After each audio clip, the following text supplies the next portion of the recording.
কি অবস্থা সবার, র্যান্ডম অ্যানিমেশনের আরও একটা নতুন ভিডিওতে তোমাদের সকলকেই জানাচ্ছি স্বাগতম। আজকে আমরা নবলেস নামের অসাধারণ একটা অ্যানিমে সিরিজের কাহিনী সম্পর্কে জানবো। তোমরা যারা ওভার পাওয়ার মেইন ক্যারেক্টার দেখতে অনেক বেশি পছন্দ করো তাদের জন্য এই অ্যানিমেটা একদম পারফেক্ট। এই নবলেস অ্যানিমেটা মূলত কোরিয়ান ওয়েবটুন বা মাংহোয়া থেকে অ্যানিমেশনে অ্যাডাপ্ট করা হয়েছে। এই সিরিজটাতে মোট 13টা এপিসোড আছে, আর আমরা আজকের এই ভিডিওটাতে 13টা এপিসোডই একসাথে এক্সপ্লেন করব।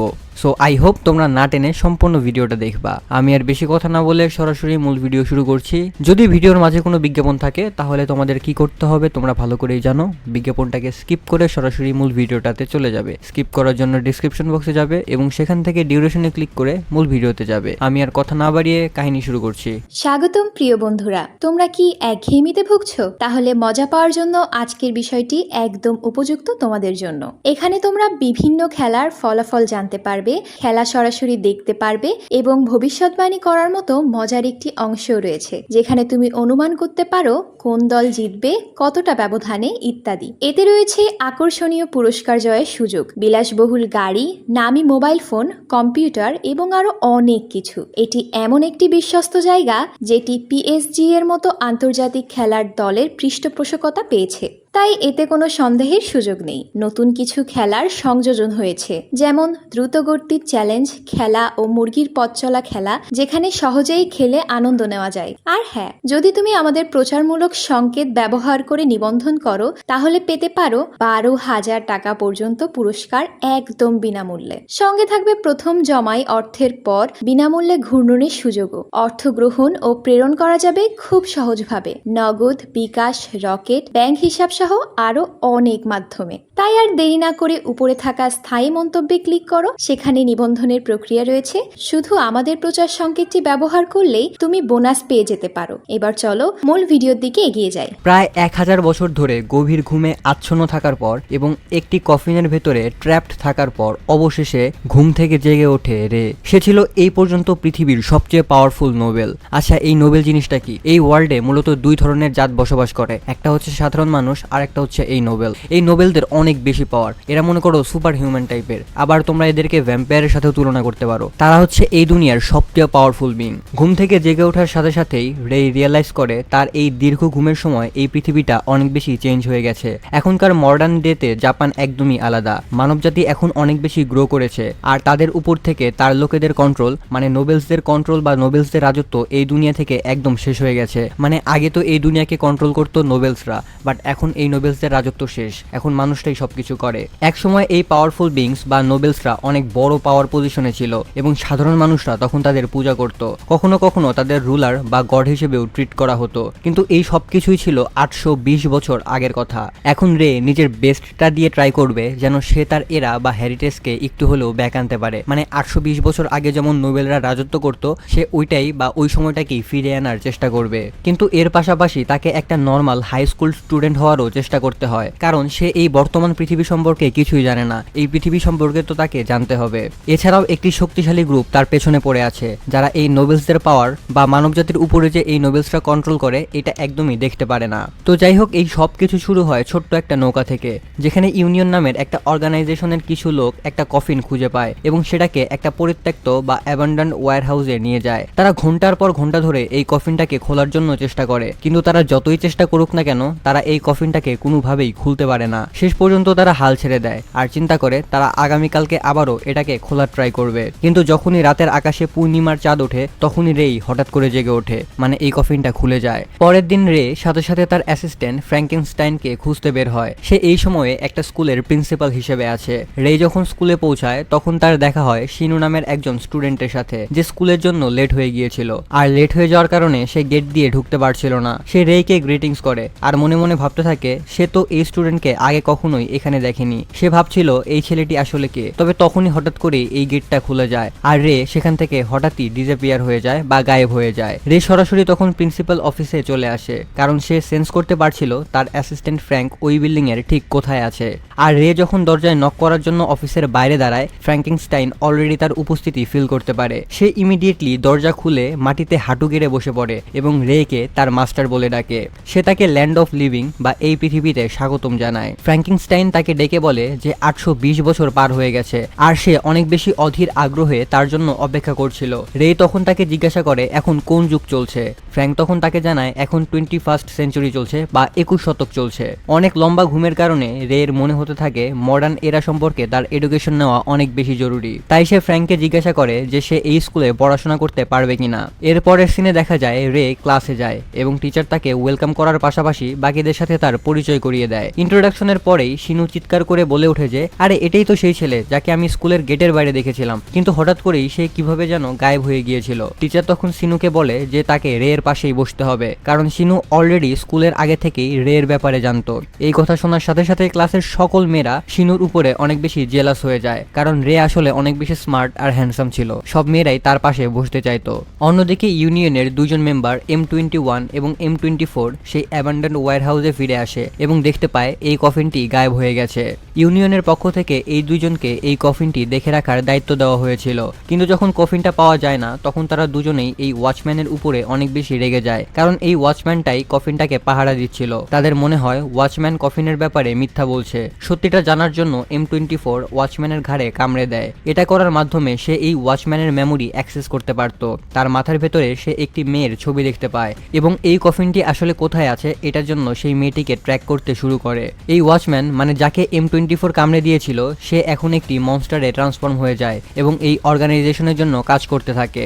স্কুলে রে ক্যান্টিনে শিনুর সাথে কথা বলছিল এবং সব মেয়েরা তাদের দিকেই তাকিয়েছিল। শিনু এটা দেখে অনেক বেশি অবাক হয়ে যায় যে রে কখনো নুডলসের নামও শোনেনি এবং সে জাপানের জনপ্রিয় কোনো ডিশ বা খাবারের ব্যাপারে কিছুই জানে না। শিনু তাকে সবকিছু তখন বুঝিয়ে বলে এবং এই খাবারগুলোকে টেস্ট করায়। রের প্রথমে মনে হচ্ছিল এটা হয়তো বা কোনো বিষ বা পয়জন হতে পারে, কিন্তু একবার টেস্ট করার পর এই রামেনটা তার ফেভারিট ডিশ হয়ে যায়। স্কুল শেষে বাড়ি যাওয়ার সময় রে ওই শিনুর সাথেই বাড়ি যাচ্ছিল, কিন্তু তখনই তারা ব্রিজের নিচ থেকে কারো চিৎকারের আওয়াজ শুনতে পায়। সেখানে দেখা যায় তাদের ক্লাসেরই একটি মেয়ে ইউনার উপরে ওই মনস্টারটি অ্যাটাক করছে। এটাই কিন্তু সেই ওয়াচম্যান ছিল যাকে M24 কামড়ে দিয়েছিল আর যে পরে মনস্টার হয়ে গিয়েছিল।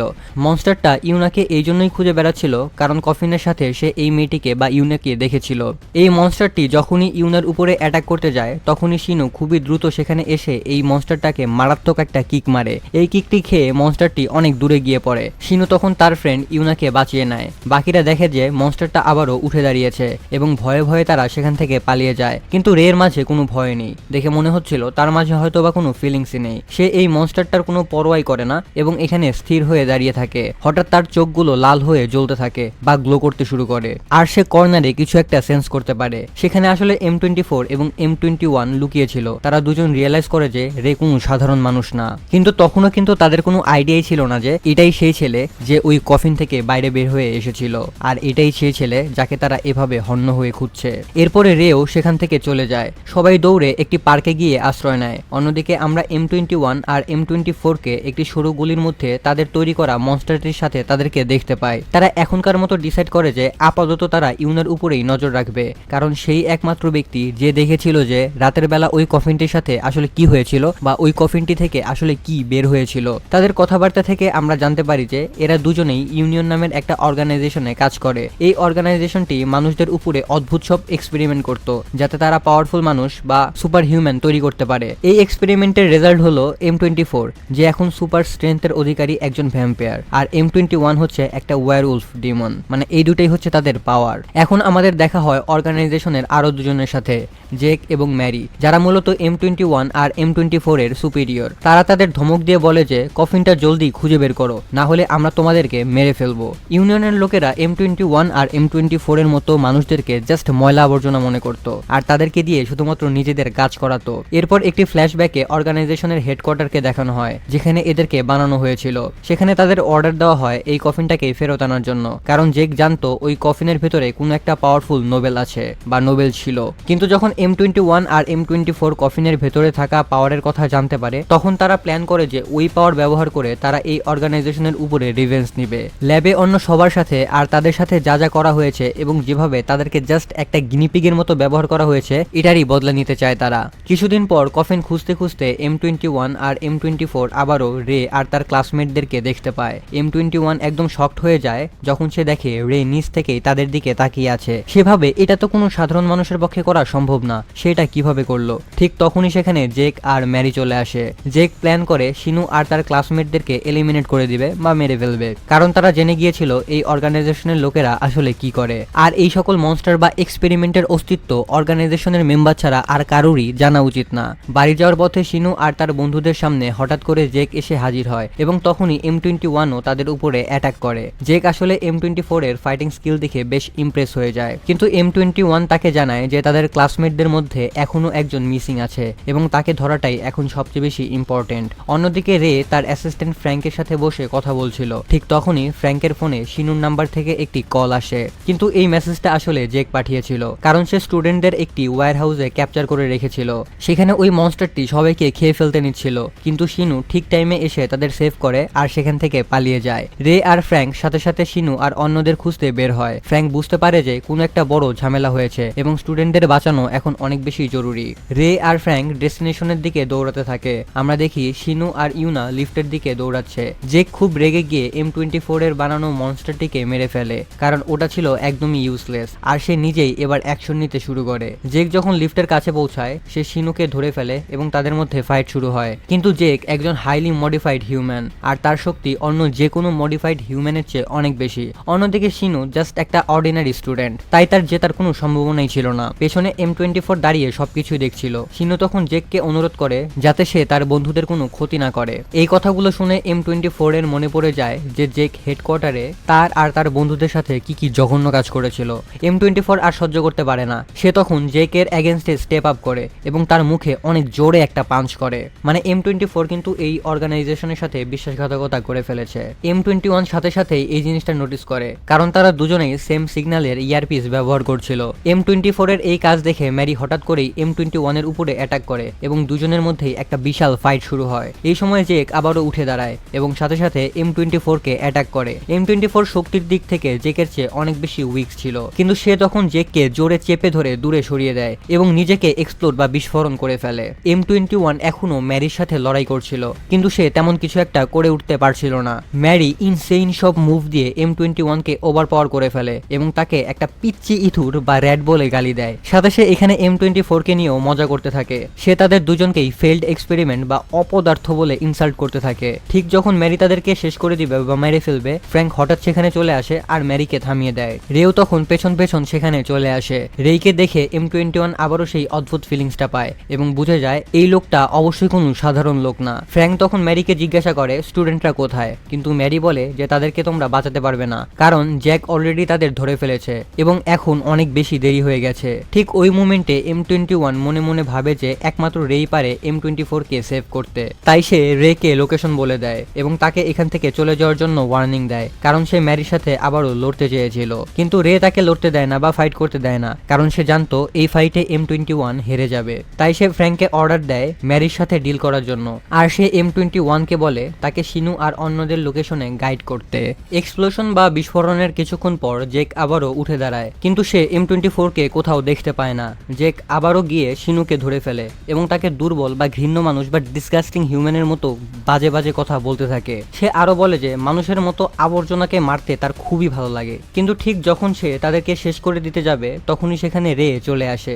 জেকের তখন মনে পড়ে যায় যে এটাই সেই স্টুডেন্ট যাকে তারা আগে খুঁজে পায়নি, আর দেখো এখন সে নিজেই তাদের কাছে চলে এসেছে। হঠাৎ M21 চিৎকার করে ওঠে এবং নিজের পুরো শক্তি দিয়ে জেকের উপরে আক্রমণ করে, কিন্তু জেক অনেক বেশি স্ট্রং হওয়ায় M21 জাস্ট একটা আঘাতেই নক আউট হয়ে যায়। সিন এবার শিফট হয় ম্যারি আর ফ্র্যাঙ্কের লড়াইয়ের দিকে। আমরা দেখতে পাই ম্যারি রিয়েলাইজ করে যে ফ্র্যাঙ্কের শক্তি আসলে ইনসেইন লেভেলের। অনেক বছর পর সে প্রথমবারের মতো তার ট্রু ফর্মে ট্রান্সফার হতে বাধ্য হয়। ম্যারির এই ভয়ঙ্কর রূপ দেখে ফ্র্যাঙ্কেনস্টাইনও একটু ডাউট ফিল করে যে সে তাকে হারাতে পারবে কিনা, কিন্তু ঠিক তখনই রে তাকে পারমিশন দিয়ে দেয় যাতে সে প্রথমবারের মতো নিজের সিলকে ব্রেক করে, আর এটা করার সাথে সাথেই একজন নোবেল হিসেবে ফ্র্যাঙ্কের ফুল পটেনশিয়াল আনলক হয়ে যায়। আমরা দেখি তার ভেতর থেকে ইমেন্স পাওয়ার বেরিয়ে আসছে এবং ম্যারি ইনস্ট্যান্টলি এটা দেখে অনেক বেশি ভয় পেয়ে যায়। সে বিশ্বাসই করতে পারছিল না যে এখানে আসলে কি হচ্ছে। এরপরে ফ্র্যাঙ্ক তাকে জঘন্যভাবে রোস্ট করতে থাকে। সে বলে এই পুরো অর্গানাইজেশন শুরু হয়েছিল নোবেলদেরকে দিয়ে এবং তারা সির্ফ এটাকে নকল করার চেষ্টা করছে যাতে তারা নোবেলদের মতো গড হতে পারে। ফ্র্যাঙ্ক তখন তাদেরকে আরো স্পষ্টভাবে জানিয়ে দেয় তারা ল্যাবে তৈরি হওয়া পাওয়ারফুল জাস্ট প্যাথেটিক কয়েকটা মানুষ, তারা কখনোই নোবেলদের লেভেলে আসতে পারবে না, তারা কখনোই এই দুনিয়াকে শাসন করতে পারবে না, কারণ তাদের উদ্দেশ্য শয়তান বা ইভিল। এরপর সে হঠাৎ ম্যারির উপরে এক বিশাল এনার্জি ব্লাস্ট করে যাতে পুরো বিল্ডিংকে কেঁপে ওঠে এবং চারপাশের গ্লাস ভেঙে চুরমার হয়ে যায়। ম্যারি সেখানে কিছু করার সুযোগই পায় না। এদিকে জেক ইজিলি M21-কে হারিয়ে দেয়, কারণ সে লড়াইয়ের মতো অবস্থায় ছিল না। এখন শুধু রেই লাস্ট অপশন হিসেবে বেঁচে আছে। জেক তার কাছে আসে এবং ভাবে যে রে হয়তো তাকে দেখে ভয় পাচ্ছে, কারণ সে তার চোখের দিকে তাকাচ্ছিল না। সে এখানে রে এর উপর হাসতে থাকে আর রেইকে মক করতে থাকে। সে রেইকে বলে, আমি তোমাকে মারবো না যদি তুমি মাটিতে বসে হাঁটু গেড়ে আমার কাছে প্রাণ ভিক্ষা চাও। কিন্তু রে এখানে একটা শব্দও বলে না। সে তখন তার ওপি অ্যাবিলিটি ইউজ করে কোনো আগুন না ছুঁয়েই জ্যাককে তার সামনে হাঁটু গেড়ে বসতে বাধ্য করে। দেখে মনে হচ্ছিল সে হয়তোবা কোনো একটা বাচ্চা। এই লেভেলের পাওয়ার দেখে M21 একদম হা হয়ে যায় এবং সে বুঝতে পারে এতক্ষণ ধরে তারা যাকে খুঁজে বেড়াচ্ছিল বা তারা যে নোবেলকে খুঁজে বেড়াচ্ছিল এটাই হচ্ছে সেই নোবেল। আর এটা কোনো সাধারণ নোবেল না, এটা হচ্ছে একটা নোবলেস। আর নোবলেস হচ্ছে নোবেলদের মধ্যেও সর্বোচ্চ পাওয়ারফুল একটা নোবেল, মানে সর্বোচ্চ পাওয়ারফুল নোবেলদেরকে নোবলেস বলা হয়। জেক এখানে বারবার ওঠার চেষ্টা করে, কিন্তু প্রত্যেকবারই রে তার মাইন্ড কন্ট্রোল দিয়ে তার মাথা ফ্লোরে স্ম্যাশ করে। শিনু তখন রেকে চিৎকার করে ওয়ার্নিং দেওয়ার চেষ্টা করে, কিন্তু রে আসলে চায় না যে তার আসল পরিচয় তারা জানো, তাই সে তার পাওয়ার দিয়ে তাদেরকে গভীর ঘুমে পাঠিয়ে দেয়। এবার জেক তার আসল ল্যাব এক্সপেরিমেন্ট ফর্মে ট্রান্সফর্ম হয় এবং আমরা প্রথমবারের মতো তার ভেতরের মনস্টারটাকে দেখতে পাই। সে একটা বিশাল ডেমনিক বিস্টে পরিণত হয় যার শক্তি ছিল অনেক বেশি। কিন্তু এত কিছুর পরেও সে রেকে টাচও করতে পারে না এবং রে তাকে আবারও হাঁটু গেড়ে বসতে বা নীল ডাউন করতে বাধ্য করে। জেক এখানে শেষবারের মতো তার পুরো শক্তি দিয়ে রেকে অ্যাটাক করার চেষ্টা করে, কিন্তু রে সিম্পলি সেটাকে ব্লক করে দেয়। এবার রে নিজে অ্যাকশনে চলে আসে এবং সে জেককে বলে, জেক এতক্ষণ যে সকল অপরাধ করেছে সেই সকল কিছুর প্রায়শ্চিত্ত তাকে রক্ত দিয়ে করতে হবে। এরপর রে তাকে একদম ধ্বংস করে দেয়, তার শরীর টুকরো টুকরো হয়ে ব্লাস্ট করে আর সবকিছু উড়ে যায়। পুরো বিল্ডিং ভেঙে পড়তে শুরু করে এবং জেকের অস্তিত্ব এমন ভাবে মিটিয়ে দেওয়া হয় যেন সে কখনো এক্সিস্টই করতো না। কিছু সময় পর সিন চেঞ্জ হয় এবং আমরা দেখি DA5 নামের একদল অ্যাসাসিন কিছু আর্মি ম্যানদের উপরে অ্যাটাক করছে। এই টিমের মেম্বাররা ছিল টিয়া, টিএ, শার্ক, হ্যামার এবং তাদের লিডার ক্রেইন। তারা তাদের অ্যাবনর্মাল স্ট্রেংথ দিয়ে ইজিলি আর্মিদের ওয়াইপ আউট করে দিচ্ছিল এবং একজন সিনিয়র সায়েন্টিস্টকে তারা ক্যাপচার করে নেয়। কাজ শেষে তারা তাদের নেক্সট টাস্ক জাপানের উদ্দেশ্যে রওনা দেয়। এদিকে জাপানে শিনু আর তার বেস্ট ফ্রেন্ড মানবু হাই স্কুলে ফিরে আসে, কিন্তু সেখানে কিছু একটা দেখে শিনু বেশ ডিসঅ্যাপয়েন্টেড হয়ে যায়। স্কুলের সব মেয়েরা M21-কে ঘিরে আসে এবং তার সাথে ফ্লার্ট করছে, কারণ সে এখন এই স্কুলের গার্ড হিসেবে চাকরি নিয়েছে। অন্যদিকে রে তার সার্ভেন্ট ফ্র্যাঙ্ককে জিজ্ঞাসা করে ওই তিনজনের মেমোরি কি কমপ্লিটলি রিরাইট করা হয়েছে কিনা, মানে তাদের মেমোরি থেকে এই সব কিছু ভুলিয়ে দেওয়া হয়েছে কিনা। তাদের কথা থেকে জানা যায় যে M21 আসলে ইউনিয়নের হাত থেকে বাঁচতে একটা লো প্রোফাইল মেইনটেইন করার জন্য এখানে সিকিউরিটি গার্ডের জবটা নিয়েছে, কারণ ইউনিয়ন তাকে আর M24-কে ফেইল্ড এক্সপেরিমেন্ট মনে করত এবং তারা তাদেরকে মেরে ফেলতে চায়। যাই হোক, এরপর দেখা যায় তাদের স্কুলের চেয়ারম্যান ফ্র্যাঙ্ক বা ফ্র্যাঙ্কেনস্টাইন তার মাস্টার রেকে পারমিশন দেয় যাতে সে একজন নর্মাল হাই স্কুল স্টুডেন্ট হিসেবে এই স্কুলে পড়াশোনা করতে পারে বা এডুকেশন চালিয়ে যেতে পারে। রে নিজে আসলে একটা নোবলেস হওয়া সত্ত্বেও সে জানতে চায় এই গত 820 বছরে এই পৃথিবীতে আসলে কি কি পরিবর্তন হয়েছে বা কি কি নতুন টেকনোলজি এসেছে, আর এই কারণেই তাকে স্কুলে পড়তে হচ্ছে।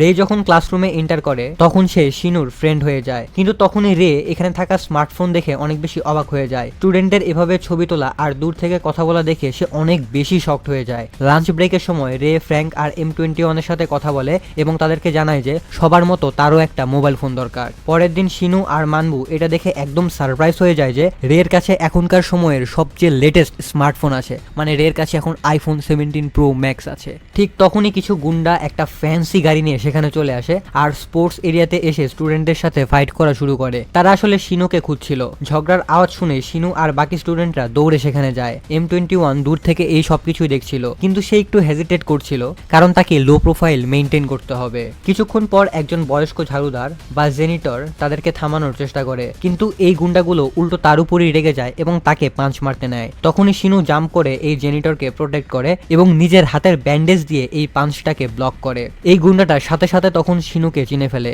আসলে এই গুন্ডাটা শিনুকেই খুঁজছিল। সে জানায় শিনু নাকি তার গার্লফ্রেন্ডের সাথে ফ্লার্ট করেছে, আর তার গার্লফ্রেন্ডের সাথে ফ্লার্ট করার কারণেই সে মূলত শিনুকে মারতে এসেছে। শিনু তখন তাকে বোঝানোর চেষ্টা করে যে তার গার্লফ্রেন্ড হয়তো ভুল বুঝেছে, কিন্তু গুন্ডাটা তার কোনো কথাই শোনে না। সে তখন শিনুকে মারতে শুরু করে। এ কারণে শিনুকেও বাধ্য হয়ে পাল্টা ফাইট ব্যাক করতে হয়। শিনু এখানে একটা জোস লেভেলের আপার কাট ল্যান্ড করে। পরিস্থিতি এখন হাতের বাইরে চলে যাচ্ছে। এটা দেখে রে এবার স্টেপ ইন করে এবং সে M21-কে পাঠিয়ে দেয়। দেয়। M21 সাথে সাথে সেখানে চলে আসে এবং নিমেষের মধ্যেই এই গুন্ডাদেরকে নক আউট করে দেয়। যাই হোক, এরপরে এই গুন্ডাটি আর তার লোকেরা এখান থেকে চলে যায়। তারা তখন তাদের গাড়িটি রিভার্স করে সেখান থেকে দৌড়ে পালিয়ে যায়, মানে গাড়ি নিয়ে পালিয়ে যায় আর কি। ওই দিনেই একটু পরে M21 ফ্র্যাঙ্কের কাছে ক্ষমা চায়, কারণ তাকে মাঝপথে লড়াইয়ে জড়াতে হয়েছিল। মানে M21 একটু লুকিয়ে থাকার কথা ছিল, আর এভাবে যদি সে ফাইট করে তাহলে তো তার পরিচয় রিভিল হয়ে যাবে, আর এই কারণেই মূলত সে এভাবে ক্ষমা চাইছে। এদিকে আমরা দেখি জাপানে আসা সেই DA5 অ্যাটাকার গ্রুপটি একটি বিশাল স্কাই স্ক্র্যাপারের উপরে দাঁড়িয়ে চারপাশ স্ক্যান করছে, যাতে তাদের নেক্সট প্ল্যানের জন্য বেস্ট একটা লোকেশন খুঁজে পেতে পারে। পরের দিন M21 যখন স্কুলের গেট বন্ধ করতে যাবে, তখনই সাদা চুলের দুইজন স্টুডেন্ট সেখানে চলে আসে এবং তাকে বলে যে তারা হেডমাস্টার ফ্র্যাঙ্কের সাথে দেখা করতে চায়। ফ্র্যাঙ্ক তাদের দেখেই বুঝে যায় যে এই দুজন আসলে নোবেল, এরা কোনো মানুষ না। তবুও সে তাদের সামনে নর্মাল হিউম্যান হওয়ার ভান করে এবং তাদেরকে এই হাই স্কুলে এনরোল করে নেয়। তবে সে রেইকে জানিয়ে দেয় যে এরা দুজন আসলে নোবেল এবং এদের নাম রেগিস এবং সারা। যখন তারা ক্লাসরুমে ঢোকে, রেগিস তখন সেন্স করতে পারে যে রের ভেতর থেকে খুবই ভয়ঙ্কর আর ডেঞ্জারাস লেভেলের অরা রিলিজ হচ্ছে। তাই সে ডিসাইড করে ক্যাফেটেরিয়াতে রের সাথে সে বেশ কিছুটা সময় কাটাবে। রেগিসকে দেখে রের অনেক ইন্টারেস্টিং মনে হয়। অন্যদিকে শিনু নোটিস করে যে মানবু সারার উপরে ক্রাশ খেয়েছে, তাই সে আর রে মিলে একটা প্ল্যান বানায় যাতে তাদের দুজনকে অনেক ক্লোজে আনা যায়। এরপরে আমরা দেখি ফ্র্যাঙ্ক আর M21 বাড়ি ফিরে এসেছে। পথে M21 ফ্র্যাঙ্কের কাছে নোবেলসদের সম্পর্কে ইনফরমেশন জানতে চায় বা তথ্য জানতে চায়, কারণ তারা ছিল অনেক বেশি পাওয়ারফুল এবং ইউনিয়নের প্রধান টার্গেট, মানে ইউনিয়ন অর্গানাইজেশনের প্রধান টার্গেট। কারণ তারা ল্যাবের পাওয়ার ব্যবহার করেন না, তাদের পাওয়ার পুরো ইনবিল্ট, মানে তাদের পাওয়ার আর্টিফিশিয়াল না, তারা একদম রিয়েল পাওয়ার ইউজ করে। ফ্র্যাঙ্ক তখন তাকে বলে যে শত শত বছর আগে নোবেলসরা হিউম্যান রেসকে হেল্প করার জন্য এসেছিল, যাতে মানুষরা ভালোভাবে এই পৃথিবীতে বেঁচে থাকতে পারে। নোবেলসরাই মূলত তখন মানুষদেরকে প্রোটেক্ট করত, কারণ নোবেলসদের কাছে ইউনিক পাওয়ার ছিল, মানুষদের কাছে এমন কোনো পাওয়ার ছিল না। এই কথাটা শুনে M21 এখানে হাসতে শুরু করে। ফ্র্যাঙ্ক তখন তাকে আশ্বস্ত করে বলে যে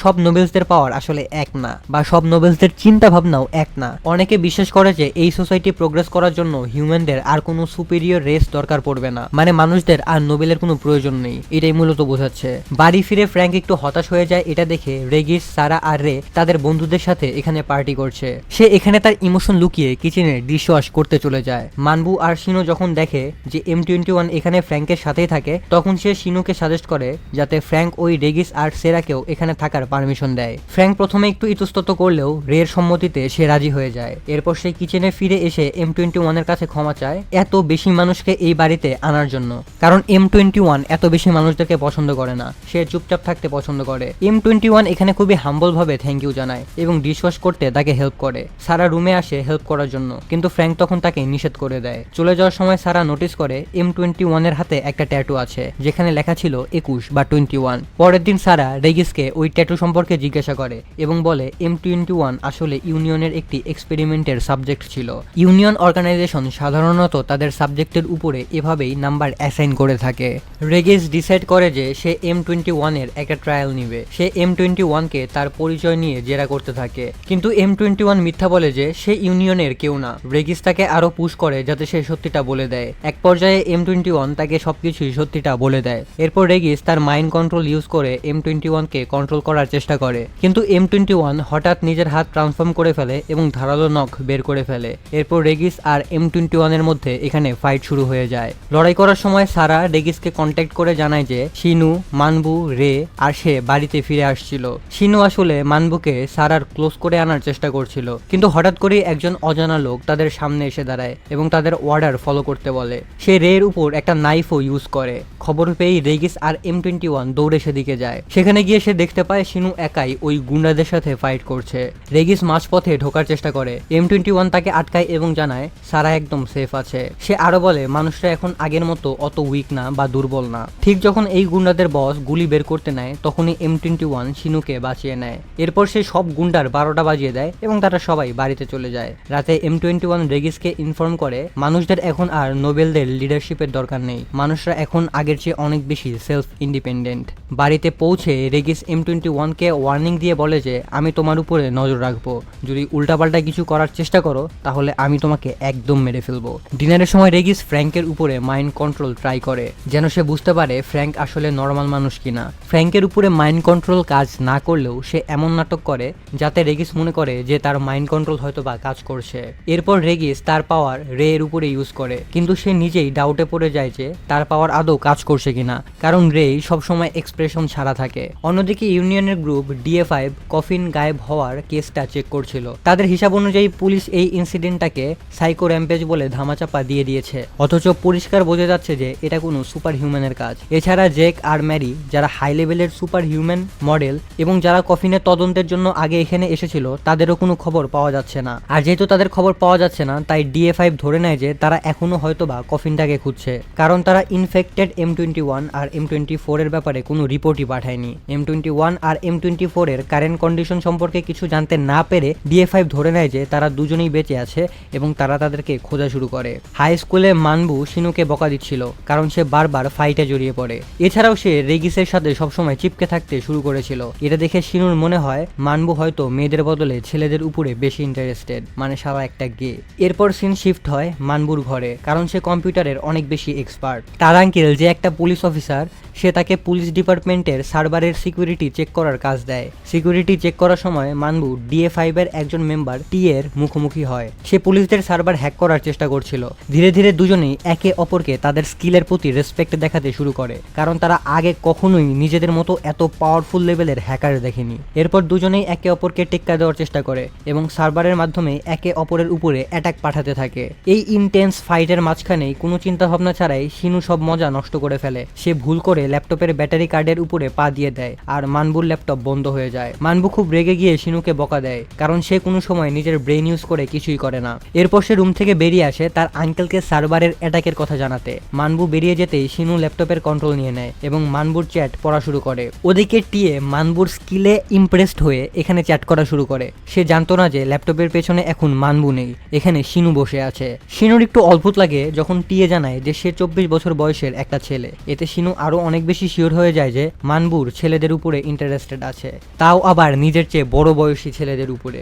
শিনু যখন চ্যাটে বিজি ছিল তখন মানবু চুপচাপ তার পেছনে এসে দাঁড়ায়। তাকে দেখে শিনু চুপচাপ সেখান থেকে চলে যায় এবং তার কাছে ক্ষমা চাইতে থাকে। অন্যদিকে টিয়ে DA5 এর লিডার ক্রেইনকে M21 এর লোকেশন সম্পর্কে সবকিছুই বলে দেয়, কারণ টিয়ে শহরের সব ক্যামেরা হ্যাক করে M21কে খুঁজে বের করেছে। ক্রেইন সাথে সাথে হ্যামার আর শার্ককে অর্ডার দেয় M21কে ধরতে। তারা বলে যেভাবেই হোক না কেন এইটুকু খেয়াল রেখো যেন ধরার সময় M21 বেঁচে থাকে, তাকে কোনোভাবেই মরতে দেওয়া যাবে না। এদিকে ফ্র্যাঙ্কের বাড়িতে M21 আর রেগিসের ঝগড়া চলছিল। যখন M21 তার পাস্ট রেগিসকে বলতে যাবে তখনই ফ্র্যাঙ্ক মাঝখানে এসে অনেক বেশি রেগে যায়। সে রেগিস আর M21কে অর্ডার দেয় ফ্লোরে যত কিছু পড়েছিল সবকিছু যেন তারা পরিষ্কার করে।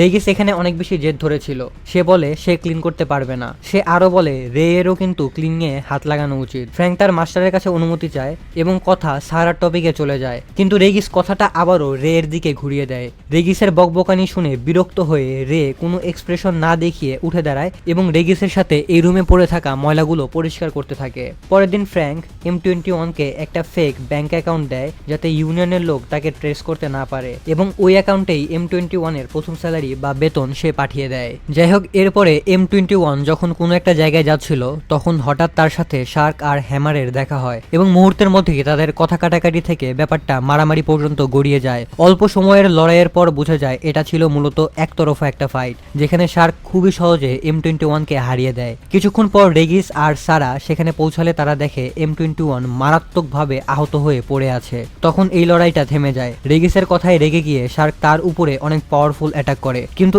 M21 মাঝখানে এসে এই অ্যাটাকটাকে আটকে দেয় এবং নিজেই এই অ্যাটাকটাকে নিজের উপরে নিয়ে নেয়। ঠিক তখনই ক্রেইন সেখানে চলে আসে এবং শার্ককে বকা দিতে থাকে। সে বলে যে সে M21 এর সাথে সীমার বাইরে চলে গেছে, কারণ তাদের কাছে অর্ডার ছিল যে কোনোভাবে M21কে জীবিত ধরতে হবে। এর পাশাপাশি তাদের মিশন ছিল রেগিস আর সারাকে প্রোটেক্ট করা এবং তাদের পুরনো টিমমেটদের ব্যাপারে খোঁজ নেওয়া। M21 শেষ পর্যন্ত DA5 এর সাথে যেতে রাজি হয়, কারণ এখন সে ইউনিয়নের মেম্বার হওয়ার নাটক করছিল। আর DA5 এখানে এটা বিশ্বাস করে নেয় যে M21 ইউনিয়নেরই একজন এজেন্ট। এদিকে মানবু আবারও পুলিশ সার্ভারের সিকিউরিটি চেক করে এবং এবার সে টি এর অ্যাটাকের জবাব দেওয়ার জন্য পুরোপুরি তৈরি ছিল। যখন টিএ ভাইরাস পাঠিয়ে অ্যাটাক দেয়, মানবু তখন তাকে সারপ্রাইজ দিয়ে দেয় এবং পাল্টা জবাব দিয়ে দেয়। মানবুর স্কিল দেখে ইমপ্রেসড হয়ে টিএ ডেটা ট্রেস করে লোকেশন খুঁজে বের করে ফেলে এবং সেভাবে সে মানবুর সাথে দেখা করে তার সাথে বন্ধুত্ব করবে। এরপরে আমরা ফ্র্যাঙ্ক এর ম্যানশনে ফিরে আসি, যেখানে রেগিস আর সেরা ফ্র্যাঙ্ককে M21 এর ধোকার ব্যাপারে জানায়। এতে ফ্র্যাঙ্ক বেশ টেনশনে পড়ে যায় যে M21 হয়তো রের ইনফরমেশন ইউনিয়নকে দিয়ে দিবে।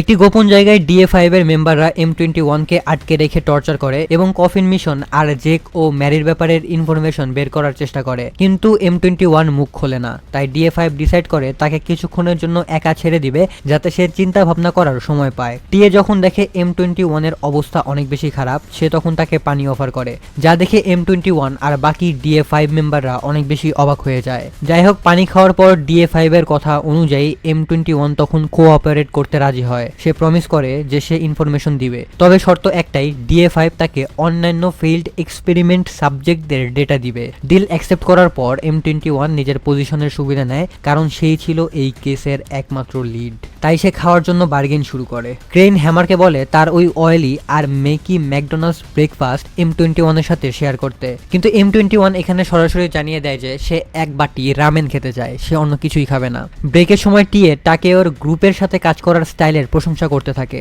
সে বলে টাকেওই একমাত্র ব্যক্তি যে M21 এর প্রতি কিছুটা মানবতা দেখিয়েছিল। টাকেও জানায় যে সে এই সফট নেচার পেয়েছে তার বড় বোনের কারণে, কারণ ছোটবেলায় সে আর তার বড় বোন একসাথেই থাকতো। ওদিকে মানবু ভাবছিল M21 হঠাৎ করেই গায়েব হয়ে গেল কিভাবে। সে রেগিসকে এই ব্যাপারে জিজ্ঞাসা করে। রেগিস কোনো একটা কারণে রেগে আছে দেখে মানবু এই আইস ব্রেক করার জন্য ফ্র্যাঙ্কের ম্যানশনে একটা পার্টির প্ল্যান করে। মানে সবকিছু তো এখন গম্ভীর আছে না, এই গম্ভীর ভাবটা দূর করার জন্য একটা পার্টির প্ল্যান করে। কিছুক্ষণ পর মানবুর কাছে টি এর মেসেজ আসে, যেখানে সে বলে কালকে তারা দুজন মিলে কথা বলবে বা তারা সামনাসামনি দেখা করবে। পরের দিন মানবু পার্টির কেনাকাটা করার জন্য শিনু আর সারার সঙ্গ ছেড়ে দেয়। শিনু যখন যাচ্ছিল তখন সে একটা গলিতে দেখতে পায় কিছু লোক মিলে টাকেওকে মারছে। এটা দেখে সে সাথে সাথে অ্যাকশন নেয় এবং এই গুন্ডাদের সাথে ফাইট করা শুরু করে। অন্যদিকে মানবু টি এর সাথে দেখা করে। প্রথমে সে একটু ভয়ে ছিল, কারণ টিএ একজন ক্রিমিনাল হ্যাকার যে পুলিশের সিস্টেম হ্যাক করেছিল, কিন্তু কিছুক্ষণের মধ্যেই দুজনে হ্যাকিং এর গল্পে এতটাই মজে যায় যে তারা একজন আরেকজনের অনেক ভালো ফ্রেন্ড হয়ে যায়। মানবুর মনে হয় সে আর টিএ একই টাইপের মানুষ, কারণ দুজনেই এমন সব মানুষদের মাঝে থাকে যারা তাদের শখ বুঝতে পারে না বা যারা তাদের ট্যালেন্টকে গুরুত্ব দেয় না। রেসপেক্ট দেখানোর জন্য মানবু টিএ কে ভাই বলে ডাকে এবং এটা শুনে টিএ অনেক বেশি খুশি হয়ে যায়। গলিতে গুন্ডাদের হাত থেকে বাঁচানোর পর টাকেও শিনুকে থ্যাঙ্কস জানায়। সে ভুল করে শিনু আর সারাকে কাপল ভেবে বসে। পার্টির জন্য লেট হয়ে যাচ্ছিল দেখে শিনু আর সারা সেখান থেকে বিদায় নেয়। তাকে যেতে দেখে টাকেওর তার নিজের ছোট বোনের কথা মনে পড়ে যায়। সে ভাবছিল আমার বোন বেঁচে থাকলে সেও হয়তো সারার বয়সী হতো। পরে টিএ টাকেওকে কথা দেয় যে সে তার বোনকে খুঁজে পেতে সাহায্য করবে, যাকে ইউনিয়ন আটকে রেখেছে। তার মানে টাকেওর বোন আসলে বেঁচে আছে, সে মারা যায়নি। অনেকক্ষণ পর শার্ক M21 কে হুমকি দেয় যে ইন্টারোগেশনের সময় সে যদি আবারও চুপ করে থাকে তাহলে তারা তাকে মেরে ফেলবে, কিন্তু তাকেও শার্ককে মনে করিয়ে দেয় যে M21ই তাদের একমাত্র সোর্স যার কাছ থেকে ইনফরমেশন পাওয়া সম্ভব। শার্ক খুব রেগে গিয়ে বলে যে আগের মিশনগুলোতে ছেড়ে দেওয়া নারী আর শিশুদেরকে সে মেরে ফেলেছে। এটা শোনা মাত্রই তাকেও রাগ অনেক বেশি বেড়ে যায় এবং সে নিজের গান শার্কের উপরে তাক করে, কিন্তু টিএ তাকে থামিয়ে দেয়। শার্ক তখন বলে অর্গানাইজেশনের রুল হলো যেখানেই রিস্কের সম্ভাবনা থাকবে সেটাকে একদম মেরে ফেলা। ওই দিনই স্কুলে রেগিস দূর থেকে নোটিস করে যে শার্ক তার দিকে তাকিয়ে আছে। শার্ক বুঝে যায় যে রেগিস তাকে চিনে ফেলেছে, তাই সে ডিসাইড করে রেগিসকে ব্যবহার করেই সে M21 এর কাছ থেকে ইনফরমেশন বের করবে। পরে রেগিস যখন শার্ক আর হ্যামারের সাথে দেখা করে সেখানে ফাইট শুরু হয়ে যায়। রেগিস খুবই সহজে শার্কের উপরে ভারী পড়ে, মানে শার্ক রেগিসের সাথে পারছিল না, তাই হ্যামার বোম ছুড়ে শার্ককে বাঁচায়। এরপর সে শার্ককে ডি নামের একটা পিল দেয়, যা খেয়ে শার্ক আগের চেয়ে অনেক বেশি শক্তিশালী হয়ে যায়। এরপরে রেগিস তার পুরো পাওয়ার ইউজ করে শার্ককে মারাত্মকভাবে অ্যাটাক করে, কিন্তু ফিনিশ ব্লো দেওয়ার ঠিক আগ মুহূর্তে সে থেমে যায়। তখন হ্যামার হুমকি দেয় যে যদি রেগিস তার কথা না শুনে তাহলে সে এই দুজনকে মেরে ফেলবে। বেসে ফিরে গিয়ে শার্ক DA5 এর বাকি মেম্বার আর M21 এর সাথে দেখা করায় এবং ফ্র্যাঙ্কের মেনশন থেকে ধরে আনা নতুন লোকদেরকে দেখায়। ঠিক যখন সারা বুঝতে পারে যে রেগিসের সাথে তার মেন্টাল কানেকশন ভেঙে গেছে, সে সাথে সাথে সেখান থেকে বেরিয়ে যায়। এর মানে হচ্ছে হয় রেগিস এখন অজ্ঞান হয়ে গেছে, তা না হলে রেগিসকে মেরে ফেলা হয়েছে। মানবু আর শিনুও বিপদে পড়তে পারে ভেবে রে আর ফ্র্যাঙ্ক সাথে সাথে সারার পিছু নেয়। জ্ঞান ফেরার পর রেগিস দেখতে পায় তাকে তাকে অনেক শক্ত হাতকড়া দিয়ে বেঁধে রাখা হয়েছে এবং তার চারপাশে DA5 এর মেম্বাররা ঘিরে আছে। শার্কের ধারণা ছিল রেগিস কফিনের ব্যাপারে সবকিছুই জানে, তাই সে তাকে M21 এর সাথে তার রিলেশনের ব্যাপারে জিজ্ঞাসা করে, কিন্তু রেগিসকে বাঁচানোর জন্য M21 মিথ্যা বলে। শিনু আর মানবুরও তখন জ্ঞান ফিরে আসে এবং তারা বুঝতে পারে এই লোকগুলোর সাথে তাদের আগেও দেখা হয়েছিল। শিনু তাকেওকে দেখে একদম শকড হয়ে যায় এবং মানবু টাওকে ভাই বলে ডাকে। তখন শার্ক তাকে নিয়ে এখানে অনেক বেশি মজা করতে থাকে বা হাসি ঠাট্টা করতে থাকে, কিন্তু কেউ এটা এক্সপেক্ট করেনি যে তাদের স্কুলের গার্ড M21ও এই লোকগুলোর সাথে মিশে থাকবে। মানবু কাঁদতে কাঁদতে M21কে সবকিছু এক্সপ্লেন করতে বলে, কিন্তু M21 এই সবকিছুই ইগনোর করে। তখন শার্ক M21 এর লয়্যালটি টেস্ট করার জন্য শিনুকে মেরে ফেলার হুমকি দেয়। টিএ মাঝখানে কথা বলে ওঠে এবং বলে তাদেরকে মেরে না ফেলে তাদেরকে মেমোরি ইরেজ করা ড্রাগ দিলেই তো হয়ে যায়, কিন্তু ক্রেন বলে আমাদের রিস্ক নেওয়া উচিত হবে না, আমাদের জন্য সবচেয়ে সেফ হবে এদের সবাইকে মেরে ফেলা। যখনই শার্ক মানবুর উপর অ্যাটাক করতে এগোয়, শিনু তাকে আটকানোর চেষ্টা করে। সে যখন দেখতে পায় M21 এর মানবতা প্রায় শেষ হয়ে গেছে, রেগিস নিজেই সামনে আসে এবং মানবুকে বাঁচায়। শার্ক তখন রেগিসকে মাটিতে ফেলে দেয় এবং তাকে একটানা অনেকগুলো পাঞ্চ করতে থাকে। শিনু দৌড়ে গিয়ে শার্ককে একটা ঘুষি মারে। ঠিক ওই সময় হ্যামার পুরা KFC মেনু নিয়ে চলে আসছিল। পথে সারাকে সে দেখে ফেলে, সে তার উপরে বোম ছুড়ে মারে, কিন্তু সারা সেগুলোকে ডজ করে পাল্টা অ্যাটাক করে এবং হ্যামারের বোমগুলোর কাজ শেষ হয়ে যায়। এদিকে শার্ক রেগিসকে ছেড়ে এবার শিনুর সাথে ফাইট করতে শুরু করে, কিন্তু ক্রেন তাকে বিল্ডিং এর উপরের ফ্লোরে বোম ব্লাস্ট চেক করতে পাঠিয়ে দেয়। M21 স্টুডেন্টদের ছেড়ে দেওয়ার বদলে ইনফরমেশন দিতে রাজি হয়, কিন্তু ক্রেন এই কথায় রাজি হয় না। শার্ক তখন শিনুর গলা টিপে ধরে এবং শ্বাস আটকে দেয়। M21 নিজের মনেই নিজেকে প্রশ্ন করতে থাকে যে সে এইসব কি করছে। সে M24কে দেওয়া প্রমিস প্রায় পূরণ করে ফেলেছিল, কিন্তু এখন সে এবার চরম দ্বিধায় ফেসে গেছে। মানবু সাহায্যের জন্য দৌড়ে আসে, কিন্তু শার্ক তাকে ছুড়ে ফেলে দেয়। শেষ পর্যন্ত M21 ডিসাইড করে যে সে তার মানবতাকে বিসর্জন দিতে পারবে না। সে তখন শার্কের হাতে নিজের নখ বা নিজের পাঞ্জা দিয়ে আঘাত করে। এদিকে বিল্ডিং এর রুফ বা বিল্ডিং এর ছাদে রে আর ফ্র্যাঙ্ক ল্যান্ড করে এবং তাদের সামনে তাকেও দাঁড়িয়েছিল।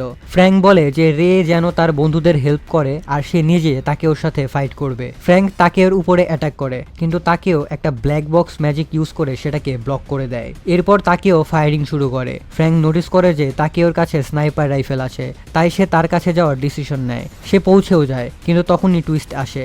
তাকে ওর কাছে একটা পিস্তলও ছিল এবং এটাকে সে সরাসরি ফ্র্যাঙ্কের দিকে তাক করে। ফ্র্যাঙ্ক ঠিক সময় নিজেকে বাঁচিয়ে নেয়, তাই তাকেও নিজের স্পিড বাড়ানোর জন্য ডিপিল ইউজ করার ডিসিশন নেয়। ফ্র্যাঙ্ক তাকে আটকানোর জন্য সাথে সাথে অ্যাটাক করে, কিন্তু ততক্ষণে তাকেও সেটা খেয়ে নিয়েছে এবং সে তখন খুবই সহজে তার অ্যাটাক থেকে বেঁচে যায়। এদিকে সারা আবারও হ্যামারকে খুঁজতে বের হয়, যে আগের অ্যাটাক থেকে বেঁচে গিয়েছিল এবং এখন সেও ডিপিলের ইফেক্টে ছিল, মানে সে অলরেডি ডিপিল খেয়ে নিয়েছিল।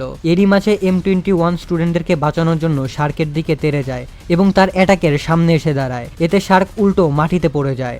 রেগিস যখন দেখতে পায় M21 এখনো তাদের পক্ষে আছে, রেগিস তখন তার হাতকড়া ভেঙে ফেলে এবং শার্ককে দূরে ছুঁড়ে ফেলে দেয়। শার্ক আবারও পিল ইউজ করে আরো বেশি শক্তিশালী হয়ে ওঠে, কিন্তু তবুও রেগিস তাকে কুকুরের মতো পেটাতে শুরু করে। ঠিক যখন রেগিস তার মাথা কেটে ফেলতে যাবে, ক্রেইন মাঝখানে এসে শার্ককে বাঁচিয়ে নেয় এবং নিজেও ডিপিল ইউজ করে। শার্ক প্রথমে অবাক হয়ে যায় ক্রেইন তাকে হেল্প করছে, কিন্তু পরের মুহূর্তেই ক্রেইন তাকে চিনে ফেলে। ক্রেইন জানায় যে তার আসল প্ল্যানই ছিল পিল ব্যবহার করে অন্য মেম্বারদের পাওয়ার তার নিজের ভেতরে অ্যাবজর্ব করা। সে শার্ককে তখন হাড় আর চামড়ায় পরিণত করে তাকে দূরে ছুঁড়ে ফেলে, মানে তার ভেতরের সব শক্তি সে অ্যাবজর্ব করে নেয়। এখন ক্রেইন এতটাই পাওয়ারফুল হয়ে গিয়েছিল যে সে রেগিসের সব অ্যাটাক অনায়াসে আটকে দিচ্ছিল।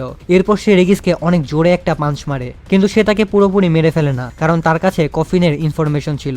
রেগিসের এই হাল দেখে M21 তাকে বাঁচাতে এগিয়ে আসে, কিন্তু আগের আঘাতের কারণে তার শরীর থেকে এখন ব্লিডিং হতে শুরু করে। ঠিক তখনই আমরা দেখি খুব সোয়াগ নিয়ে সেখানে রে চলে এসেছে। ক্রেন তাকে দেখে বলে, এই তুই আবার কে? কিন্তু রে তখন অনেক অরা নিয়ে জবাব দেয়, তোকে কথা বলার পারমিশন কে দিয়েছে? আর ঠিক পরের সেকেন্ডেই ক্রেন মাটিতে পড়ে যায়। সে যতই ট্রাই করুক না কেন সে আর উঠতে পারছিল না। ওদিকে ছাদের উপরে তাকেও তার পিস্তল ফ্র্যাঙ্কের একদম কাছে ঠেকিয়ে দেয়, যাতে সে তাকে জলদি মেরে ফেলে রের মুখোমুখি হতে পারে। এটা দেখে ফ্র্যাঙ্ক তার মাস্টারের সুরক্ষার জন্য নিজের সিল করা পাওয়ার আনলিশ বা মুক্ত করে দেয়। ঠিক ওই মুহূর্তে সারা তার সোল ওয়েপন বা ডেড সাইডকে ডেকে নেয় এবং সরাসরি হ্যামারের মাথা কেটে ফেলে বাইরে বেরিয়ে আসে। ছাদের উপরে তাকেও ফ্র্যাঙ্কের স্পাইক বা ধারালো আক্রমণ থেকে বাঁচার চেষ্টা করে, কিন্তু শেষ পর্যন্ত সে ধরা পড়ে যায়। যখন সে মেনে নেয় যে তার মৃত্যু নিশ্চিত, তখনই তার বোনের মুখটা তার মনে পড়ে যায়, আর এই স্মৃতি তাকে আবারও বেঁচে ফেরার সাহস দেয়। তাকেও জাম্প করে ফ্র্যাঙ্কের উপরে একটা শট ফায়ার করে, আর এই ফায়ারটা অলমোস্ট ফ্র্যাঙ্কের মুখের কাছ দিয়ে চলে যায়।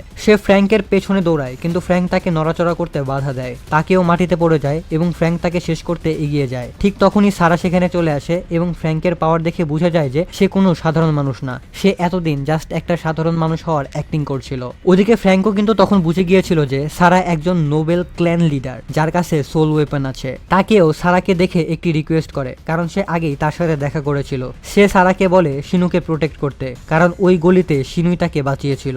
এটা শুনে ফ্র্যাঙ্ক তাকে ওকে ছেড়ে দেয়, কারণ সে বুঝতে পারে এই ছেলেটা আসলে খারাপ না। এখন সিন শিফট হয় আর আমরা দেখতে পাই রে ক্রেনের উপর যে মাইন্ড কন্ট্রোল করছিল, ক্রেন সেটাকে রেজিস্ট করার চেষ্টা করছিল এবং রে এর উপরে আক্রমণ করারও চেষ্টা করছিল, কিন্তু রে এক হাত দিয়ে তার অ্যাটাক আটকে দেয় এবং তাকে দেয়ালে উড়িয়ে দেয়। ক্রেন বারবার রে এর উপরে স্ল্যাশ বা কোপ মারার চেষ্টা করে, কিন্তু রে নিজের ব্যারিয়ার দিয়ে সব আক্রমণগুলোকেই ব্লক করে দেয়। ক্রেন এখানে অলমোস্ট হেরে যাচ্ছিল। সে তখন টিএ কে অর্ডার দেয় ডি পিল খেয়ে নিতে। মানবু টিএ কে এই পিলটা খেতে নিষেধ করে, কিন্তু তারপরেও টিএ এটাতে রাজি হয়ে যায় এবং ক্রেনের দিকে এগোতে থাকে। ক্রেন তখন তার গলা টিপে ধরে জলদি এই পিলটাকে খেয়ে নিতে বলে, কিন্তু তখনই টিএ তার হাতের মুঠো থেকে বেরিয়ে লাফ দেয় এবং তাকে জবরদস্ত একটা ইলেকট্রিক শক দেয়। এই বিশ্বাসঘাতকতায় রেগে গিয়ে ক্রেন টিএ কে মারার জন্য তেড়ে আসে, কিন্তু রে তখন তার পাওয়ার দিয়ে ক্রেনকে প্যারালাইজ করে দেয়, ফলে টিএ সেখান থেকে পালিয়ে যায়। এরপর রে মানবুর কাছে আসে এবং তাকে আশ্বস্ত করে বলে যে সে সবসময় তাকে প্রোটেক্ট করবে, কারণ সে তার বন্ধু। তারপর রে তার আসল পাওয়ার অ্যাক্টিভেট করে, যার মাধ্যমে সে রক্ত বা ব্লাড কন্ট্রোল করতে পারে, আর এটা কিন্তু রে এর আসল পাওয়ার। রেগেস এই পাওয়ারটা চিনে ফেলে এবং রে এর শক্তি দেখে অবাক হয়ে যায়। রে ওই রক্ত দিয়েই ক্রেনকে একদম শেষ করে দেয়, যা লড়াইয়ের সময় চারপাশে ছড়িয়েছিল।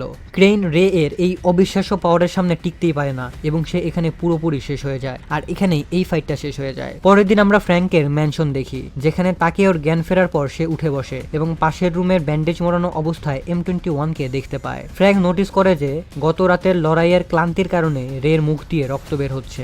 সাহায্য করার আগেই রে ফ্র্যাঙ্ককে উদ্দেশ্য করে বলে যে তার চিন্তা করার কোনো দরকার নেই, তবে সে তাকে এটাও মনে করিয়ে দেয় যে অনুমতি ছাড়া নিজের সিল ভাঙা এবং শুধুমাত্র নিজের সম্পর্কে ভাবাটা অনেক বড় ভুল ছিল। সিল ভাঙার পরের পরিণতির কথা তার ভাবা উচিত ছিল। এই জিনিসটা শুনে ফ্র্যাঙ্ক অনেক বেশি অনুতপ্ত হয় এবং রে এর কাছে ক্ষমা চায়, কারণ রে আগেই তার পাওয়ার সিল করে দিয়েছিল আর তার পারমিশন ছাড়া সেটা ইউজ করা একদমই উচিত হয়নি। ফ্র্যাঙ্ক যে কোনো শাস্তির জন্য এখানে প্রস্তুত ছিল, কিন্তু সে অবাক হয়ে যায় যখন সে দেখে যে রে তাকে ক্ষমা করে দিয়েছে।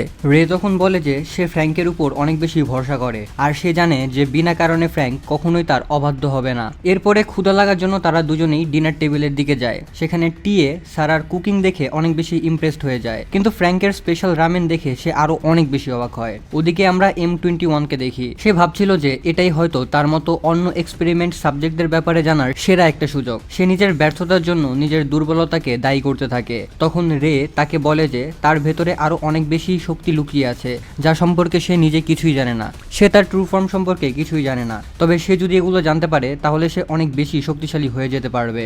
অন্য রুমের টিএ আর তাকেও সিদ্ধান্ত নেয় যে ইউনিয়নের হাত থেকে বাঁচতে তারা তাদের সার্ভার হ্যাক করবে এবং নিজেদের মৃত হিসেবে শো করবে। নিজের বোনকে নিয়ে চিন্তিত তাকেও তখন নিজের জীবনের সবচেয়ে বড় ধাক্কাটা খায় যখন টিএ তাকে জানায় যে তার বোনের আসলে কোনো অস্তিত্বই নেই। তার বোনের সাথে জড়িত সকল স্মৃতি ছিল ইউনিয়নের তৈরি করা একটা ফেক মেমোরি। এটা শুনে তাকেও পুরোপুরি ভেঙে পড়ে এবং সে এগুলোর কিছুই বিশ্বাস করতে পারছিল না। সব কাজ শেষ করার পর তারা ভাবে যে তারা হয়তো এই মানুষগুলোর উপরে বোঝা হয়ে যাচ্ছে, তাই তারা চলে যাওয়ার সিদ্ধান্ত নেয়। তারা যখন বেরিয়ে যাচ্ছিল তখন টিএ M21 কে জানায় যে সে অন্য ফেল্ড এক্সপেরিমেন্টের ব্যাপারে তথ্য খোঁজার চেষ্টা করবে, কিন্তু সব রেকর্ড আগেই ডিস্ট্রয় করে দেওয়া হয়েছে। ইউনিয়ন এখনো খুঁজবে ভেবে M21 ফ্র্যাঙ্ককে রিকোয়েস্ট করে যাতে তাদের ম্যানশনে থাকতে দেওয়া হয়। এখানে রে রাজি হয়ে যায়, এ কারণে বাধ্য হয়ে ফ্র্যাঙ্ক তাদের দুজনকে এখানে থাকতে দেওয়ার পারমিশন দেয়। এখন এই ম্যানশনটি শুধুমাত্র একটি বাড়ি নয়, বরং সবার জন্য একটা নিরাপদ আশ্রয় বা শেল্টার হিসেবে পরিণত হয়েছে। পরের দিন শিনু আর মানবু লম্বা বিরতির পর আবারও স্কুলে ফিরে আসে। স্কুলে ঢুকতেই তারা দেখে মেয়েদের একটা বিশাল গ্রুপ তাদের ঘিরে ধরেছে। কারণটা খুবই সিম্পল ছিল, স্কুলে নতুন দুইজন গার্ড এসেছে, টিএ আর তাকেও। তাদের সাথে M21ও ছিল। এই তিনজনের হ্যান্ডসাম লুক দেখে সব মেয়েরা তাদের উপরে ফিদা হয়ে যাচ্ছিল। তার উপর যখন স্বয়ং রে এর এন্ট্রি হয় তখন মেয়েরা যেন পুরোপুরি পাগল হয়ে যায়। এই সব কিছু দেখে শিনু অনেক বেশি ডিপ্রেসড হয়ে যায়, কারণ এখন তার লাইফে গার্লফ্রেন্ড পাওয়ার চান্স একদমই জিরো হয়ে গেছে। লাঞ্চ ব্রেকের সময় শিনু নিজের ব্যাড লাক নিয়ে আরো অনেক বেশি উদাস হয়ে পড়ে। মানবু তখন বুদ্ধি দেয় রে এর হেল্প নিতে, কারণ পুরো স্কুল রে কে কুল আর চার্মিং মনে করে। রে শুধু একটা কথা বলে আর তার চারপাশের অর্ধেক মেয়ে ফ্ল্যাট হয়ে যায়। এই দৃশ্য দেখে শিনুর আরো অনেক বেশি ইরিটেশন লাগে। শিনুর অবস্থা দেখে মানবু তাকে জিজ্ঞাসা করে যে তার কোন মেয়েকে পছন্দ। আর দেখো এই শিনুর কপাল, শিনু আসলে সারাকে পছন্দ করে। আর এই সারা কিন্তু রের মতোই সুন্দর আর পুরোপুরি ইমোশনলেস। এটা শোনা মাত্রই মানবু বুঝে যায় যে এটা একটা রেড ফ্ল্যাগ সিচুয়েশন, মানে তাদের মধ্যে কিছু হওয়া সম্ভব না। সে সাথে সাথে টিয়ে তাকেও আর রেইকে একটা জায়গায় ডাকে যাতে শিনুর লাভ লাইফের ব্যাপারে একটা সলিউশন বের করা যায়। সে সবার কাছে রিকোয়েস্ট করে যাতে তারা তাকে হেল্প করে, কারণ এই তিনজনই মেয়েদের মধ্যে অনেক বেশি সাকসেসফুল।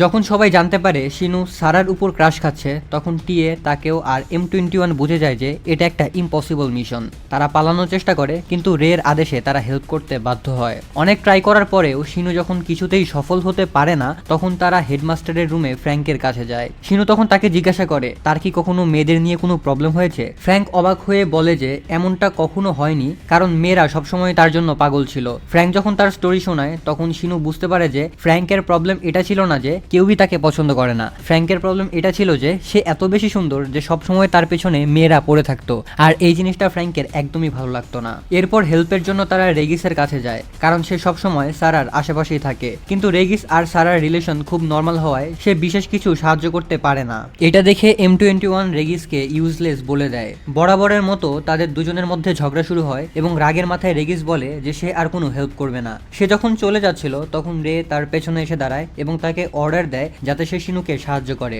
কিছুক্ষণ পর আমরা দেখি লাইব্রেরিতে বসে রেগিস, টিয়ে, তাকেও আর M21 সবাই মিলে শিনুকে একটা লাভ লেটার লিখতে বলে এবং তারা এই লাভ লেটারটা লিখতে তাকে সাহায্য করে। কিন্তু প্রতিবারই কিছু না কিছু গড়বড় হতে থাকে। কখনো শিনুর লেখা চিঠিটা অনেক বেশি ফর্মাল হয়ে যায়, আবার কখনো এটা অনেক বেশি অদ্ভুত হয়ে যায়। শেষমেশ বিরক্ত হয়ে শিনু যে কাগজে লিখছিল সেটা রাগের মাথায় ছুঁড়ে ফেলে দেয়। ঘটনাক্রমে সেই কাগজটা গিয়ে পড়ে রের জুতার কাছে। এরপরে সারাকে ইমপ্রেস করার জন্য শিনু নতুন একটা প্ল্যান বানায়। সেভাবে সে নিজের বাস্কেটবল স্কিল দেখাবে। তাকে কুল দেখানোর জন্য টিয়ে, তাকেও M21 আর রেগিস রাজি হয় যে তারা ইচ্ছা করে নুবের মতো খেলবে এবং শিনুকে হিরো সাজতে সাহায্য করবে। ম্যাচ শুরু হতেই বলটা ভুল করে রের কাছে চলে যায়। রের আশেপাশের এত শক্তিশালী একটা অরা ছিল যে কেউই তার কাছে যাওয়ার সাহস পাচ্ছিল না। যেহেতু রে বাস্কেটবলের নিয়মকানুন সম্পর্কে কিছুই জানতো না, সে বলটা হাতে নিয়ে হাঁটতে শুরু করে। ট্রাভেলিং রুলের কারণে তাকে বলটা অপোনেন্ট টিমকে দিয়ে দিতে হয়। গেম আবারও শুরু হয় এবং বল আবারও রের দিকে আসে। এবার রে সিম্পলি বলটাকে সাইড দিয়ে বেরিয়ে যেতে নেয় এবং বিপক্ষ দলকে দিয়ে দেয়। এবার বল আসতেই রেগিস স্বার্থপর হয়ে যায় এবং প্ল্যান ভুলে গিয়ে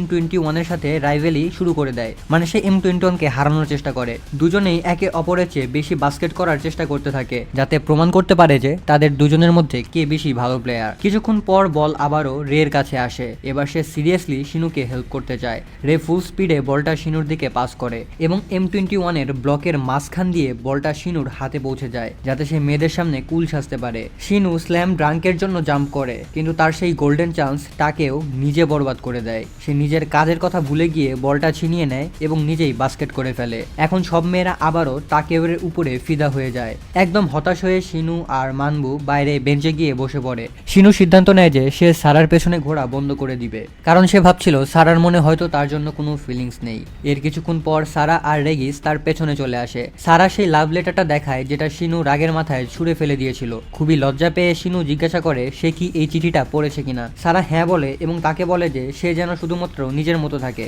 কারণ সে যখন নর্মাল আর ন্যাচারাল থাকে তখনই তাকে আরো অনেক বেশি কুল আর চার্মিং লাগে। যাই হোক, এরপরে আমরা দেখতে পাই সবাই ফ্র্যাঙ্কের বাড়ির দিকে যাচ্ছিল। সারা তখন শিনুর ব্যাগটা তাকে ফেরত দেয় এবং প্রথমবারের মতো হালকা একটু হাসি দেয়। সবাই মিলে যখন ফ্র্যাঙ্কের মেনশনের দিকে যাচ্ছিল, মানবু এবং শিনু নোটিস করে যে সবাই খুবই ফর্মাল ভাবে বসে আছে, যেন তাদের দুজনের জন্যই সবাই অপেক্ষা করছিল। সেখানে পৌঁছানোর পর ফ্র্যাঙ্ক জানায় যে রে তাদের মেমোরি চেঞ্জ করে দিবে, কারণ তারা নোবলেস আর সুপার হিউম্যানদের কথা জেনে গেছে। মানবু আর শিনু এটার প্রতিবাদ করে এবং অনেক বেশি মন খারাপ করে, কিন্তু যখন ফ্র্যাঙ্ক বোঝায় যে এটা তাদের নিরাপত্তার জন্যই অনেক বেশি জরুরি, তখন তারা এটা মেনে নেয়, কারণ নোবেলস আর সুপার হিউম্যানদের সিক্রেট আসলে সিক্রেট থাকাই ভালো। এই জিনিসটা যদি বেশি মানুষ জেনে যায় তাহলে তাদের অনেক বেশি প্রবলেম হতে পারে এবং তাদের জীবনের উপরেও হুমকি আসতে পারে। রে তখন তাদের আশ্বস্ত করে বলে যে তাদের ফিলিংস এবং তাদের বন্ধুত্ব সে কখনোই ভুলবে না এবং মেমোরি ভুলিয়ে দেওয়ার পরেও তাদের বন্ধুত্ব আগের মতোই থাকবে। এরপর সে তাদের সকল মেমোরি বদলে দেয়। তারা ভুলে যায় যে এই পৃথিবীতে নোবলেস এবং সুপার হিউম্যানের মতো এন্টিটি এক্সিস্ট করে। পরের দিন আমরা দেখতে পাই গ্যাজিয়েল নামের একজন নোবেল তাদের স্কুলে আসে।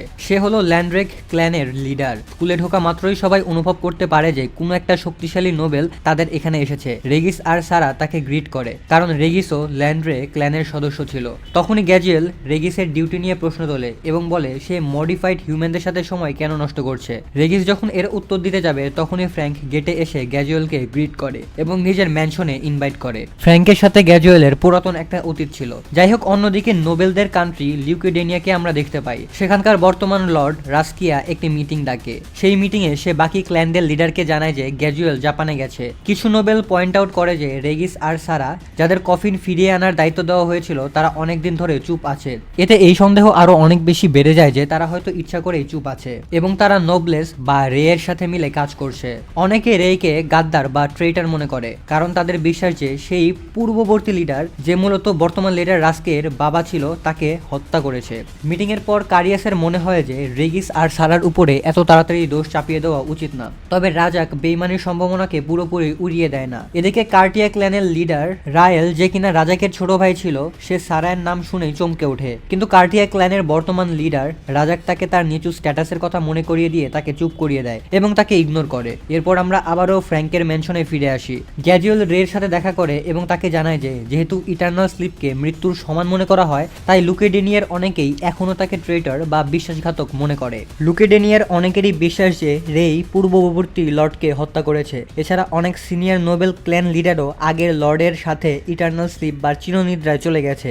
এই কারণে পুরানো নোবেল আর বর্তমান নোবেলদের মধ্যে অনেক বেশি ব্যবধান বেড়ে গেছে এবং লুকেডেনিয়া এখন অনেক বেশি দুর্বল হয়ে পড়েছে। গ্যাজুয়েল রেকে লুকেডেনিয়াতে ফিরে আসার আমন্ত্রণ জানায় এবং কথা দেয় রে যদি তার সাথে ফিরে যায় তবে সে তার নির্দোষ হওয়ার প্রমাণ দিয়ে দিবে। কিন্তু রে, যে এখন মানুষদের খুবই কাছের হয়ে উঠেছে, সে ডিসাইড করে যে সে আরো কিছু সময় এই হাই স্কুলেই থাকবে এবং এখানকার মানুষের সাথে সময় কাটাবে। সে গ্যাজুয়েলকে অপেক্ষা করতে বলে। এর মাঝেই রেগিস আর সারা মিলে M21 টিএ আর তাকেওকে নোবেল এবং নোবেল ক্ল্যান লিডারদের সম্পর্কে সবকিছুই বুঝিয়ে বলে। সারা জানায় যে সে লয়ার্ড ক্ল্যানের লিডার। পাশাপাশি রেগিস রিভিল করে যে গ্যাজুয়েল হলো তার দাদা, যা তাদের চুলের স্টাইল দেখেই বোঝা যায়। মানে দুজনেরই সাদা চুলের মধ্যে কালো একটা প্যাচ আছে।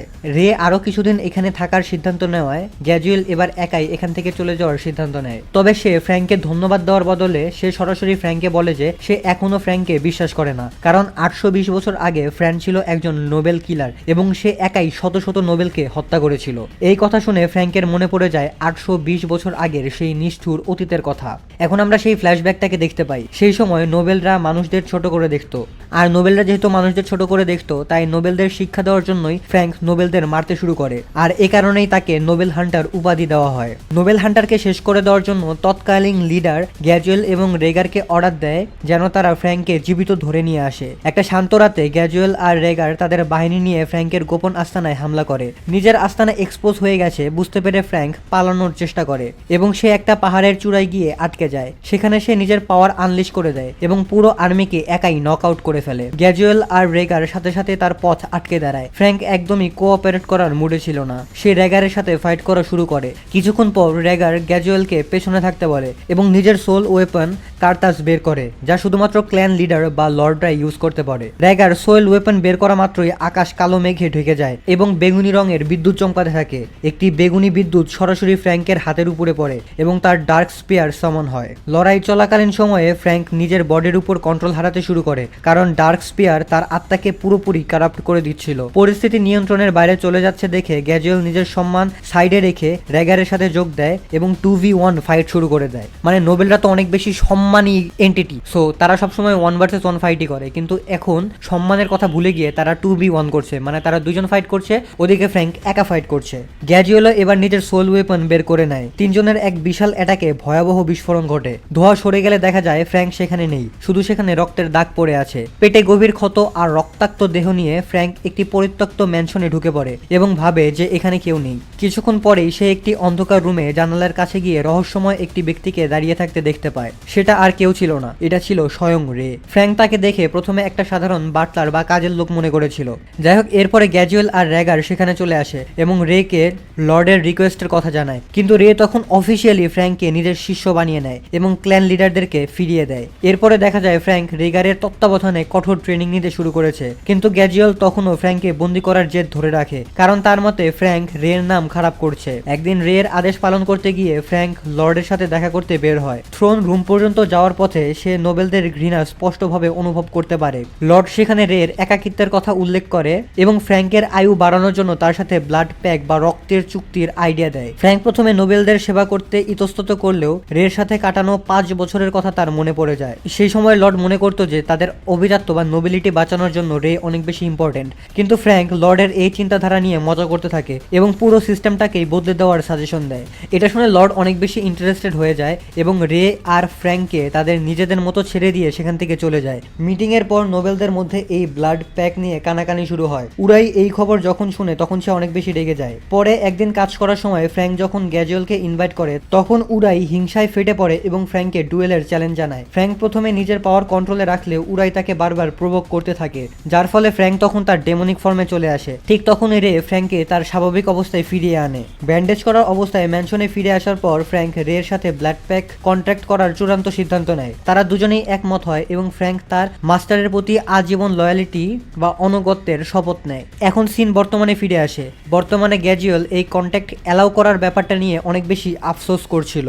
গ্যাজুয়েল ফ্র্যাঙ্ককে বোঝানোর চেষ্টা করে যাতে সে রেকে লিউকেডিনিয়াতে ফিরিয়ে নিয়ে আসে, যাতে সে নিজেকে নির্দোষ প্রমাণ করে দিতে পারে, কিন্তু ফ্র্যাঙ্ক সরাসরি মানা করে দেয় এবং রের মধ্যে আসা পজিটিভ চেঞ্জ বা ইতিবাচক পরিবর্তনের কথা উল্লেখ করে। গ্যাজুয়েল বুঝতে পারে যে রে এখন অনেক খুশি আছে, তাই সে সেখান থেকে তখনকার মতো বিদায় নেয়। লুকেডেনিয়াতে ফিরে যাওয়ার পথে সে রেগিস আর সারার সাথেও দেখা করে। ফিরে গিয়ে গ্যাজুয়েল লর্ড রাস্কিয়াকে জানায় রের বন্ধুরা ভুল করে অন্য কাউকে রে ভেবেছিল, কিন্তু লর্ড তার এই কথায় সন্দেহ করে এবং গ্যাজুয়েলের মাইন্ড রিড করার চেষ্টা করে। লর্ড তখন জেনে যায় যে গ্যাজুয়েল সত্য গোপন করার চেষ্টা করেছে আর সত্য গোপন করার অপরাধে গ্যাজুয়েলকে জেলে পাঠিয়ে দেওয়া হয়। রায়েল সারাকে ধরে আনার প্রস্তাব দিলে লর্ড তাকেই এই দায়িত্বটা দিয়ে দেয়। জাপানে পৌঁছেই রায়েল বিল্ডিং এর উপরে লাফিয়ে লাফিয়ে স্কুলের দিকে ছুটতে শুরু করে। সে তার মাইন্ড কন্ট্রোল ইউজ করে স্পোর্টস ফিল্ডের সবাইকে সরিয়ে দেয়। এই কাজটির ফলে রেগিস, সারা আর রে একজন শক্তিশালী নোবেলের উপস্থিতি টের পেয়ে যায়। কোনো বিপদ হতে পারে ভেবে টিএ আর M21 ছাদের দিকে দৌড়াতে শুরু করে, যেখানে তাদের রায়েলের সাথে দেখা হয়। রায়েল তাদেরকে বোকা মানুষ বা এই ধরনের কথা বলে অনেক অপমান করতে থাকে। রেগিস এর প্রশ্ন এড়িয়ে সে সারাকে নিজের ভালোবাসার কথা জানিয়ে দেয় এবং তাকে পুরনো বিয়ের প্রস্তাবের কথা মনে করিয়ে দেয়, কিন্তু সারা শুধুমাত্র তাকে না করে দেয়। রাগে হিতাহিত জ্ঞান হারিয়ে রায়েল M21 এর উপরে অ্যাটাক করে। ঠিক তখনই রেগিস আর সারা মাঝখানে এসে তাকে আটকায়। সারা তখন রায়েলকে সেখান থেকে চলে যেতে বলে। রায়েলের এখান থেকে চলে যাওয়ার ইচ্ছা ছিল না, কিন্তু তারপরেও সে রাজি হয়ে যায়। তবে যাওয়ার আগে সারার কানে কানে সে একটা হুমকি দিয়ে যায়। রেগিস তাকে হুমকির ব্যাপারে জিজ্ঞাসা করতে যাবে, তখনই M21 তার ইনজুরির কারণে অজ্ঞান হয়ে যায়, যার ফলে পরিস্থিতি আরো অনেক বেশি ডেঞ্জারাস হয়ে যায়। M21 কে সাথে সাথে ফ্র্যাঙ্কের কাছে নিয়ে যাওয়া হয় এবং তাকে একটি রিজেনারেটিভ পডে রাখা হয়। রেগিস তখন সবাইকে এক্সপ্লেন করে যে রায়েল এত বেশি পাওয়ারফুল কারণ সে কেরতিয়া পিওর ব্লাড নোবেল, কারণ কেরতিয়া ক্ল্যানের রক্ত তার শরীরে আছে। সে আরো জানায় যে রায়েলের আসল উদ্দেশ্য হলো সারাকে লুকেডেনিয়াতে ফিরিয়ে নিয়ে যাওয়া। সারা জানায় যে বছরখানেক আগে রায়েল তাকে প্রপোজ করেছিল এবং রিজেক্ট হওয়ার পর সে আউট অফ কন্ট্রোল হয়ে গিয়েছিল, যে কারণে তাকে বন্দি করে রাখা হয়েছিল। রাতে টিএ আর তাকেও ফ্র্যাঙ্কের কাছে রিকোয়েস্ট করে যাতে তাদের উপরে এক্সপেরিমেন্ট চালিয়ে তাদেরকে আরো অনেক শক্তিশালী করিয়ে দেওয়া হয়। অন্যদিকে ব্যালকনিতে সারা রেগিসকে ডেকে পাঠায় এবং তাকে শান্ত করার জন্য অবাক করে দেয়। সে তাকে ঘুমিয়ে পড়ার উপদেশ দেয় এবং তারপর কাউকে কিছু না জানিয়েই রায়েলের সাথে একা দেখা করতে চলে যায়। ফ্র্যাঙ্ক রায়েলের সাথে ডিল করার জন্য রেয়ের কাছে পারমিশন চায়। রে তখন ফ্র্যাঙ্কের উপর তার নিজের পাওয়ারের সিল সরিয়ে দিয়ে তাকে এই পারমিশন দিয়ে দেয়। অন্যদিকে রায়েল সারার জন্য অপেক্ষা করছিল, কিন্তু এবারও সে রিজেকশন পায়। রাগে সে অ্যাটাক করতে যাবে, এমন সময় ফ্র্যাঙ্ক মাঝখানে চলে আসে। এখন ফ্র্যাঙ্ক আর রায়েলের মধ্যে ফাইট শুরু হয়ে যায়। রায়েল তখন তার সোল ওয়েপন গ্র্যান্ডিয়া রিভিল করে, যা দেখে সারা অনেক বেশি অবাক হয়ে যায়। লড়াই আবারও ইনটেন্স বা তীব্র হতে থাকে এবং ফ্র্যাঙ্ক রায়েলকে প্রভোক করে যাতে সে তার ফুল পাওয়ার ব্যবহার করে। রায়েল তখন লর্ড রাস্কিয়ার কমান্ডের কথা জানায় যে সারাকে এই আদেশ মানতেই হবে, তা না হলে তাকে রাজদ্রোহী ঘোষণা করে দেওয়া হবে।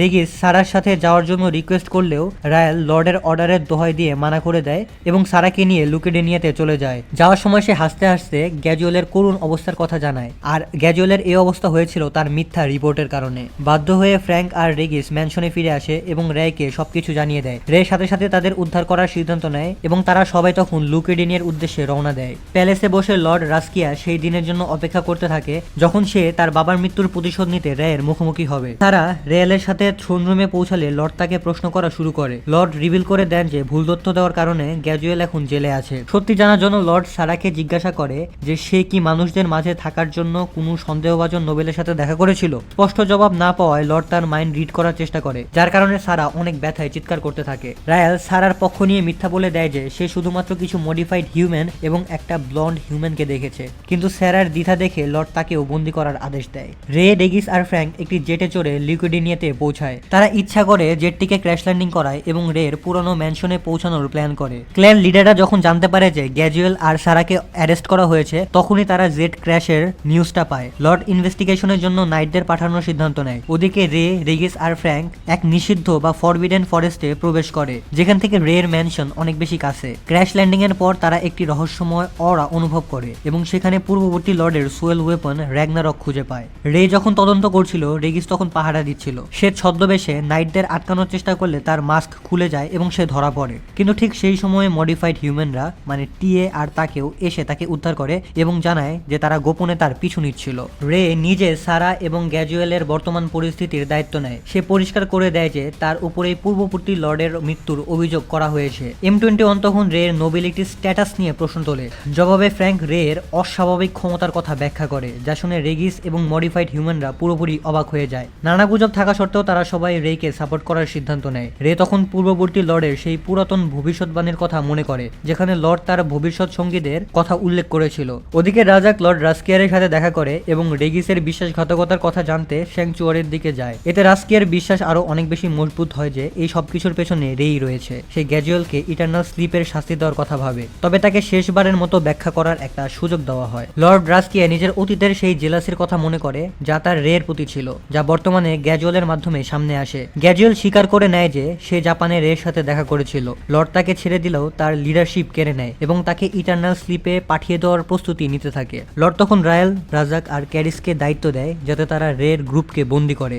নিজের বাবার মৃত্যুর জন্য রেইকে দায়ী মনে করে সে এই কঠোর পদক্ষেপটা নেয়। এদিকে সারা গ্যাজুয়েলের এই শাস্তির কথা জানতে পারে এবং রাগে নিজের সেল ভেঙে বেরিয়ে আসে। আমরা আবার রের কাছে ফিরে আসি। রেগিস এবং M21 লুকেডিনিয়ার বনের মধ্যে দিয়ে লর্ড প্যালেসের দিকে এগোতে থাকে। তারা মূলত টোপ হিসেবে কাজ করছিল যাতে রে আর ফ্র্যাঙ্ক সহজেই প্যালেসে পৌঁছে যেতে পারে, কিন্তু তারা কিছু দূর যেতেই রায়াল তাদের পথ আটকে দেয় এবং তাদের সামনে ল্যান্ড করে। ওদিকে লর্ড প্যালেসে সারা গ্যাজুয়েলের কাছে যাওয়ার চেষ্টা করলে এলিনর ক্ল্যানের লিডার রোসিয়া তাকে থামিয়ে দেয়। রোসিয়া তাকে মনে করিয়ে দেয় যে সে রাজদ্রোহ করেছে এবং তাকে তার সেলে ফিরে যাওয়ার অর্ডার দেয়, কিন্তু সারা তখন মানা করে দেয় এবং তাদের দুজনের মধ্যে ঝগড়া শুরু হয়ে যায়। একই সময় রেগিসও জানতে পারে যে তার দাদাকে ইটারনাল স্লিপের জন্য বাধ্য করা হচ্ছে। সে নিজের দাদাকে বাঁচাতে দৌড়ে সেদিকে যাওয়ার চেষ্টা করে। M21 তাকে আশ্বস্ত করে জানায় যে সে একাই রায়ালকে সামলাতে পারবে। পেছন থেকে ফলো করতে থাকা টিএ আর তাকেও রেগিসকে ভরসা দেয় যে রায়ালকে তারা সামলে নিবে, কারণ তাদের কাছে ফ্র্যাঙ্কের দেওয়া T2 পিল আছে। সময় নষ্ট না করে রেগিস সারা তার দাদাকে বাঁচানোর জন্য প্যালেসের দিকে দৌড় দেয়। ওদিকে রায়াল রাগে আউট অফ কন্ট্রোল হয়ে যায় এবং তার নাক মুখ দিয়ে রক্ত বের হতে থাকে, আর এই কারণে তার পাওয়ার আরো অনেক বেশি বেড়ে যায়। লর্ড প্যালেসে সারা তার soul weapon dead side unleash করে দেয় এবং জবাবে রোসারিয়া তার সোল ওয়েপন ব্লাড উইচ সামান করে। দুজনের মধ্যে ভয়ানক এক যুদ্ধ শুরু হয়। দূর থেকে ক্যারিয়াস আর রাজাক দেখছিল যে রেগিস প্যালেসের দিকে ছুটে যাচ্ছে। রাজাককে থামিয়ে দিয়ে ক্যারিয়াস নিজেই ডিসাইড করে যে সে রেগিসকে আটকাতে যাবে। এদিকে রায়াল আর মডিফাইড হিউম্যানদের লড়াই আরো অনেক বেশি তীব্র হয়। টিএ M21 কে অর্ডার দেয় যাতে সে রায়ালকে তাদের ফাঁদের দিকে প্রলোভিত করে আনে। প্রভোগ করতে ওস্তাদ M21 রায়ালকে উস্কে দেয় এবং রায়াল তাদের ট্র্যাপে পা দেয়। টিএ আর তাকেও তাদের বুলেটে হাই ভোল্টেজ শক সেট করে রেখেছিল, যা রায়ালকে মারাত্মক ইলেকট্রিক শক দেয়। এতে রায়াল আরো অনেক বেশি পাগল হয়ে যায় এবং ট্র্যাপ ভেঙে নিজের সোয়েল ওয়েপন গ্র্যান্ডিয়ার সামন করে এই মডিফাইড হিউম্যানদের একদম শেষ করে দেওয়ার জন্য। দূর থেকে গ্র্যান্ডিয়ার উপস্থিতি টের পেয়ে ফ্র্যাঙ্ক মডিফাইড হিউম্যানদের জন্য চিন্তিত হয়ে পড়ে এবং রের পারমিশন নেয় তাদেরকে বাঁচাতে যাওয়ার জন্য। ওদিকে ক্যারিয়াস রেগিসকে ধরে ফেলে এবং তাকে লুকেডিনিয়া ছেড়ে চলে যাওয়ার উপদেশ দেয়, কিন্তু রেগিস ভয় না পেয়ে নিজের সিদ্ধান্তে অটল থাকে এবং তাকে বলে যে সে তার দাদার সাথেই থাকবে। রেগিসের এই দৃঢ়তা দেখে ক্যারিস তাকে একটি চ্যালেঞ্জ দেয়। রেগিস যদি তাকে একবার ছুতে পারে তাহলে সে এই প্যালেসে পৌঁছাতে তাকে সাহায্য করবে। ক্যারিয়াস রেগিসকে অনেক মারে, কিন্তু রেগিস প্রতিবার দাঁড়িয়ে উঠে তার সাথে ফাইট করে যাচ্ছিল।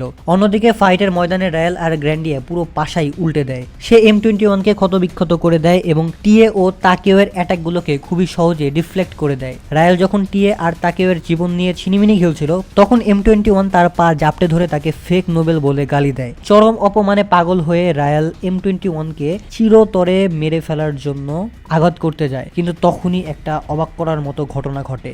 রায়ালের ভাই রাজাক তাকে থামিয়ে দেয় এবং ফ্র্যাঙ্কের উপস্থিতির ব্যাপারে সতর্ক করে দেয়। ফ্র্যাঙ্কও মডিফাইড হিউম্যানদের প্রোটেক্ট করার জন্য সেখান থেকে বেরিয়ে আসে। ফ্র্যাঙ্ক আর রাজাক নিজেদের সোল ওয়েপন নিয়ে একে অপরের উপরে ঝাঁপিয়ে পড়ে। অন্যদিকে বর্তমান লর্ড রাস্কিয়া তার বাবার কফিনের সামনে দাঁড়িয়ে শ্রদ্ধা নিবেদন করার সময় রের সাথে ফাইট করার জন্য পুরোপুরি প্রস্তুত হয়ে যায়। সে মনে করে যে তার বাবা রের উপরে ভরসা করে অনেক বড় ভুল করেছে, তাই রাস্কিয়া লুডিকে অর্ডার দেয় গ্যাজুয়েলকে নিয়ে আসার জন্য এবং টেলিপাথের মাধ্যমে সবাই সবাইকে প্রস্তুত থাকতে বলে। ব্যাটলফিল্ডে ফ্র্যাঙ্ক নিজেকে ডিফেন্ড করতে থাকে এবং রাজাক হাই স্পিডে তাকে পুশ করে। রাজাক এবার নিজের ডুপ্লিকেট বা প্রতিচ্ছবি তৈরি করে সামনের দিকে এগিয়ে আসে, কিন্তু ফ্র্যাঙ্ক তার ডার্ক স্পিয়ারের মাধ্যমে সব ডুপ্লিকেট গুলোকে কেটে দেয়। ওদিকে রায়াল মডিফাইড হিউম্যানদের টার্গেট করে মারাত্মক স্ল্যাশ দিতে থাকে, কিন্তু ফ্র্যাঙ্ক সেগুলোকে খুবই সহজে আটকে দেয়। রাজাক পেছন থেকে হামলা করার চেষ্টা করলেও নিজেকে আহত করে এই ফাইটটি একটি সম্মানজনক পর্যায়ে তারা ধরে রাখে। রেগিস রক্তক্ষরণ নিয়ে মাটিতে পড়ে যায়, কিন্তু ক্যারিয়াস তাকে ধরে মনে করিয়ে দেয় যে তাকে তার কথা রাখতে হবে। রেগিস হালকা করে ক্যারিসকে একটা পাঞ্চ মারে এবং ক্যারিস তার এই দৃঢ়তা দেখে অনেক বেশি গর্বিত হয়। প্যালেসের ভেতরে রাস্কিয়া সেরাকে চিরনিদ্রা বা ইটারনাল স্লিপে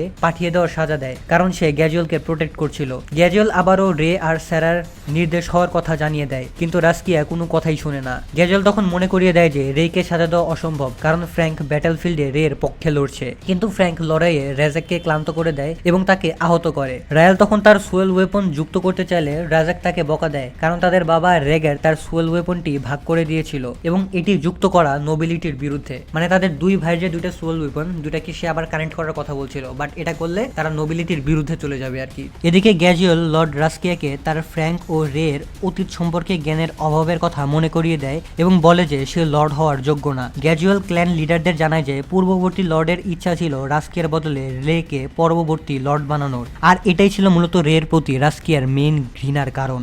অবাক হয়ে ক্ল্যান লিডাররা গ্যাজুয়ালকে সম্মানের সাথে চুপ থাকতে বলেন। রাস্কিয়া তখন র্যাগনারক সামান করে গ্যাজুয়ালকে ইটারনাল স্লিপে পাঠানোর জন্য এগিয়ে আসে। ঠিক সেই মুহূর্তে মেইন এন্ট্রেন্স দিয়ে রে প্রবেশ করে গ্যাজুয়াল আর সেরাকে শাস্তির হাত থেকে বাঁচানোর জন্য চলে আসে। তাকে আটকানোর জন্য ক্ল্যান লিডার কে এগিয়ে আসে এবং তার সুয়েল ওয়েপন গ্র্যান্ডি সামন করে। কে তার স্ট্রংগেস্ট অ্যাটাক রের উপরে করলেও এটার কোনো প্রভাবই রের উপরে পড়ে না। রে মুহূর্তে তার ডিফেন্স ভেঙে তাকে অনায়াসে দূরে ছুঁড়ে ফেলে দেয়। এরপর রোসেরিয়া তার সুয়েল ওয়েপন ব্লাড উইচ সামন করে আক্রমণ করার জন্য। সে এটা দিয়ে আক্রমণ করলে এটাও ব্যর্থ হয়, কারণ রে সব অ্যাটাকগুলোকে সহজেই ডিফ্লেক্ট করে দিচ্ছিল।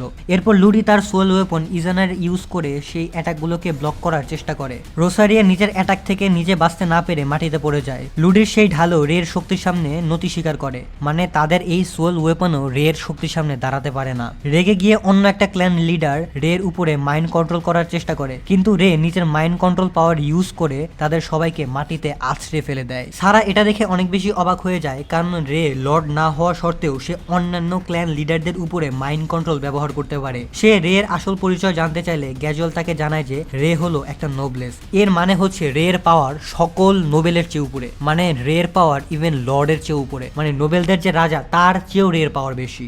নোবলেসকে নিয়োগ করা হয় লর্ডদেরকে প্রোটেক্ট করার জন্য এবং প্রয়োজনে তাদেরকে শাস্তি দেওয়ার জন্য।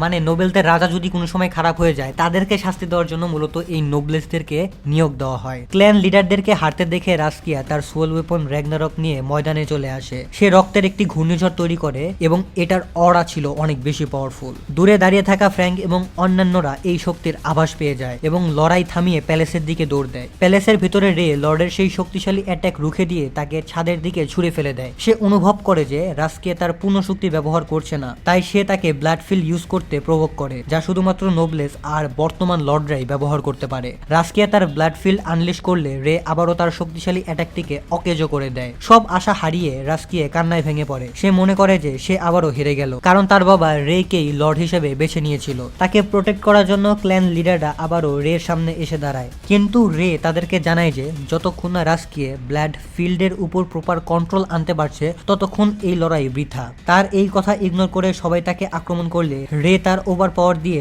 সবাইকে আবারও হারিয়ে দেয়। লড়াইয়ে একঘেয়েমি চলে আসায় রে এবার সিদ্ধান্ত নেয় যে সে নিজেই ক্ল্যান লিডারদের উপরে নিজের ব্লাড ফিল্ড ব্যবহার করবে। রে তখন মাটিতে ব্লাড কালেক্ট করতে থাকে বা রক্ত জড়ো করতে শুরু করে এবং চারপাশের বাতাস গাঢ় লাল হয়ে যায়। ক্ল্যান লিডারদের বাঁচানোর জন্য লর্ড রাস্কিয়া তাদের সামনে ঝাঁপিয়ে পড়ে এবং নিজের ব্লাড ফিল্ড ব্যবহার করে রের ব্লাড ফিল্ডকে ক্যান্সেল করে দেয়। ব্লাড ফিল্ডের অতিরিক্ত ব্যবহারের ফলে রে এবং রাস্কিয়া দুজনেই অনেক বেশি ক্লান্ত হয়ে যায়। ফ্র্যাঙ্ক রেকে পড়ে যাওয়ার হাত থেকে বাঁচায় এবং কে লর্ডকে ধরে ফেলে। ঠিক একই সময়ে রায়েল, রাজাক এবং বাকি সুপার হিউম্যানরা যারা প্যালেসের বাইরে লড়াই করছিল ভেতরে চলে আসে। সবাই অবাক হয়ে দেখে যে রে নিজের হাত থেকে আরো একটি র্যাগনারক সমান করছে। দুটো র্যাগনারক একে অপরের সামনে উজ্জ্বল হয়ে জ্বলতে থাকে এবং রাস্কিয়া সেই শক্তির সামনে জেগে উঠে। তখনই পূর্ববর্তী লর্ডের অবস্থা অবশিষ্ট চেতনা বা স্মৃতি সামনে আসে। তিনি প্রকাশ করেন যে সে নিজের ইচ্ছাতে নিজের জীবন শেষ করে দিয়ে ইটারনাল স্লিপ বেছে নিয়েছিলেন। তিনি বলেন যে ভবিষ্যৎ প্রজন্মের জন্য লুকেডেনিয়ার ভবিষ্যতের উপরে আস্থা রাখা জরুরি ছিল। সিনিয়র ক্ল্যান লিডারদের সাথে তিনিও স্বেচ্ছায় নিজের জীবন ত্যাগ করেছিলেন। গ্যাজুয়েলও তাদের মধ্যে একজন ছিল যাকে ভবিষ্যৎ প্রজন্মকে গাইড করার জন্য পাঠানো হয়েছিল। গ্যাজুয়েলের সত্যতা জানার পর ক্ল্যান লিডাররা তাকে জিজ্ঞাসা করে সে আগে কেন এগুলো জানায়নি। গ্যাজুয়েল ব্যাখ্যা করে যে সে চুপচাপ সবকিছু পর্যবেক্ষণ করছিল, কারণ তরুণ নোবেলরা হঠাৎ করে স্পটলাইটে চলে এসেছিল। তিনি আরও জানান যে সর্সারাররা অনেক বেশি বিভ্রান্ত ছিল এবং এই কনফিউশনের সুযোগ নিয়ে গুজব ছড়ানো হয়েছিল যে রে একজন বিশ্বাসঘাতক। নিজের ভুলের জন্য লজ্জিত হয়ে গ্যাজুয়েল লর্ড রেস্কিয়ার কাছে অনুরোধ করেন তাকে শাস্তি দেওয়ার জন্য। লর্ড কোনো শাস্তির ঘোষণা দেওয়ার আগেই ক্যারিয়াস রেগিসকে দাদার সামনে এনে ছুড়ে ফেলে। রেগিস লর্ডের কাছে অনুরোধ করে যাতে তাকেও শাস্তি দেওয়া হয়, কারণ সে গ্যাজুয়েলের ক্ল্যান মেম্বার। রেগিস এর সম্ভাবনা এবং তেজ দেখে ক্ল্যান লিডাররা লর্ডকে অনুরোধ করে তাকে শাস্তি না দিতে, কারণ ভবিষ্যতে সে ল্যান্ডগ্রে ক্ল্যানের লিডার হওয়ার ক্ষমতা রাখে। সবার কথা শুনে লর্ড রেস্কিয়ে গ্যাজুয়েল এবং সারাকে মুক্ত করে দেয়। সারা গ্যাজুয়েলকে জড়িয়ে ধরে ধন্যবাদ জানায় যে সে সবসময় তার সাথে ছিল। কিছুক্ষণ পর পূর্ববর্তী লর্ডের সেই চেতনা অদৃশ্য হয়ে যায় এবং দুটো র্যাগনারক মিলে একটি একক বা শক্তিশালী র্যাগনারকে পরিণত হয়। রে তখন সেটাকে রাস্কিয়াকে দিয়ে দেয়, কারণ র্যাগনারক মূলত নোবেল লর্ডদের জন্য তৈরি করা হয়েছিল। পরের দিন সুপার হিউম্যানরা ফ্র্যাঙ্ককে সুস্থ করে তোলে। ফ্র্যাঙ্ক লর্ড রাস্কিয়ার কাছে অনুমতি পেয়ে যায় যে সে রেগিস আর সেরাকে নিয়ে জাপানে ফিরতে পারবে। প্যালেসের বাইরে রে লর্ডের সাথে দেখা করে এবং রাস্কিয়া তাকে জিজ্ঞাসা করে যে তার বাবা কেমন ছিল। রে কিছু সুন্দর স্মৃতি শেয়ার করে এবং জানায় তার বাবা সবসময় তার উপরে গর্ববোধ করত। এই কথা শুনে রাস্কিয়া অনেক বেশি হাসতে থাকে। কিছুক্ষণ পর রে, ফ্র্যাঙ্ক, রেগিস, সারা এবং সুপার হিউম্যানরা লুকেডেনিয়া থেকে জাপানের উদ্দেশ্যে রওনা দেয়। জাপানে পৌঁছানোর পর জীবন আবারও স্বাভাবিক হয়ে যায়। শিনু আর মানবু সবার সাথে দেখা করে এবং তারা উপলব্ধি করতে পারে যে জাপানের জীবন এখন কত বেশি সুন্দর হয়ে গেছে। আর এখানেই এই অ্যানিমেটা শেষ হয়ে যায়। এই অ্যানিমেটার কিন্তু কোনো সিজন 2 নেই, এই সিজন 1এই ফুল কাহিনী শেষ হয়ে যায়। সো আমরা আবারও সেকেন্ড বারের মতো সম্পূর্ণ সিরিজ একটা ভিডিওতে এক্সপ্লেন করলাম। তো ভিডিওটা তোমাদের কাছে কেমন লাগছে সেটা একটু কমেন্ট করে আমাকে জানিয়ে দাও। আর তোমরা কিন্তু ভিডিওতে খুব ভালো রেসপন্স দেখাচ্ছ না। তোমরা যদি খুব ভালো রেসপন্স দেখাতে না পারো তাহলে কিন্তু এই ধরনের প্রজেক্ট চালানো আমাদের জন্য অনেক বেশি কঠিন হয়ে যাবে। সো আশা করবো তোমরা রেসপন্স দেখাবে। যাই হোক, আজকের মতো আমরা এখানেই বিদায় নিচ্ছি। ভালো থাকো, সুস্থ থাকো, আল্লাহ হাফেজ।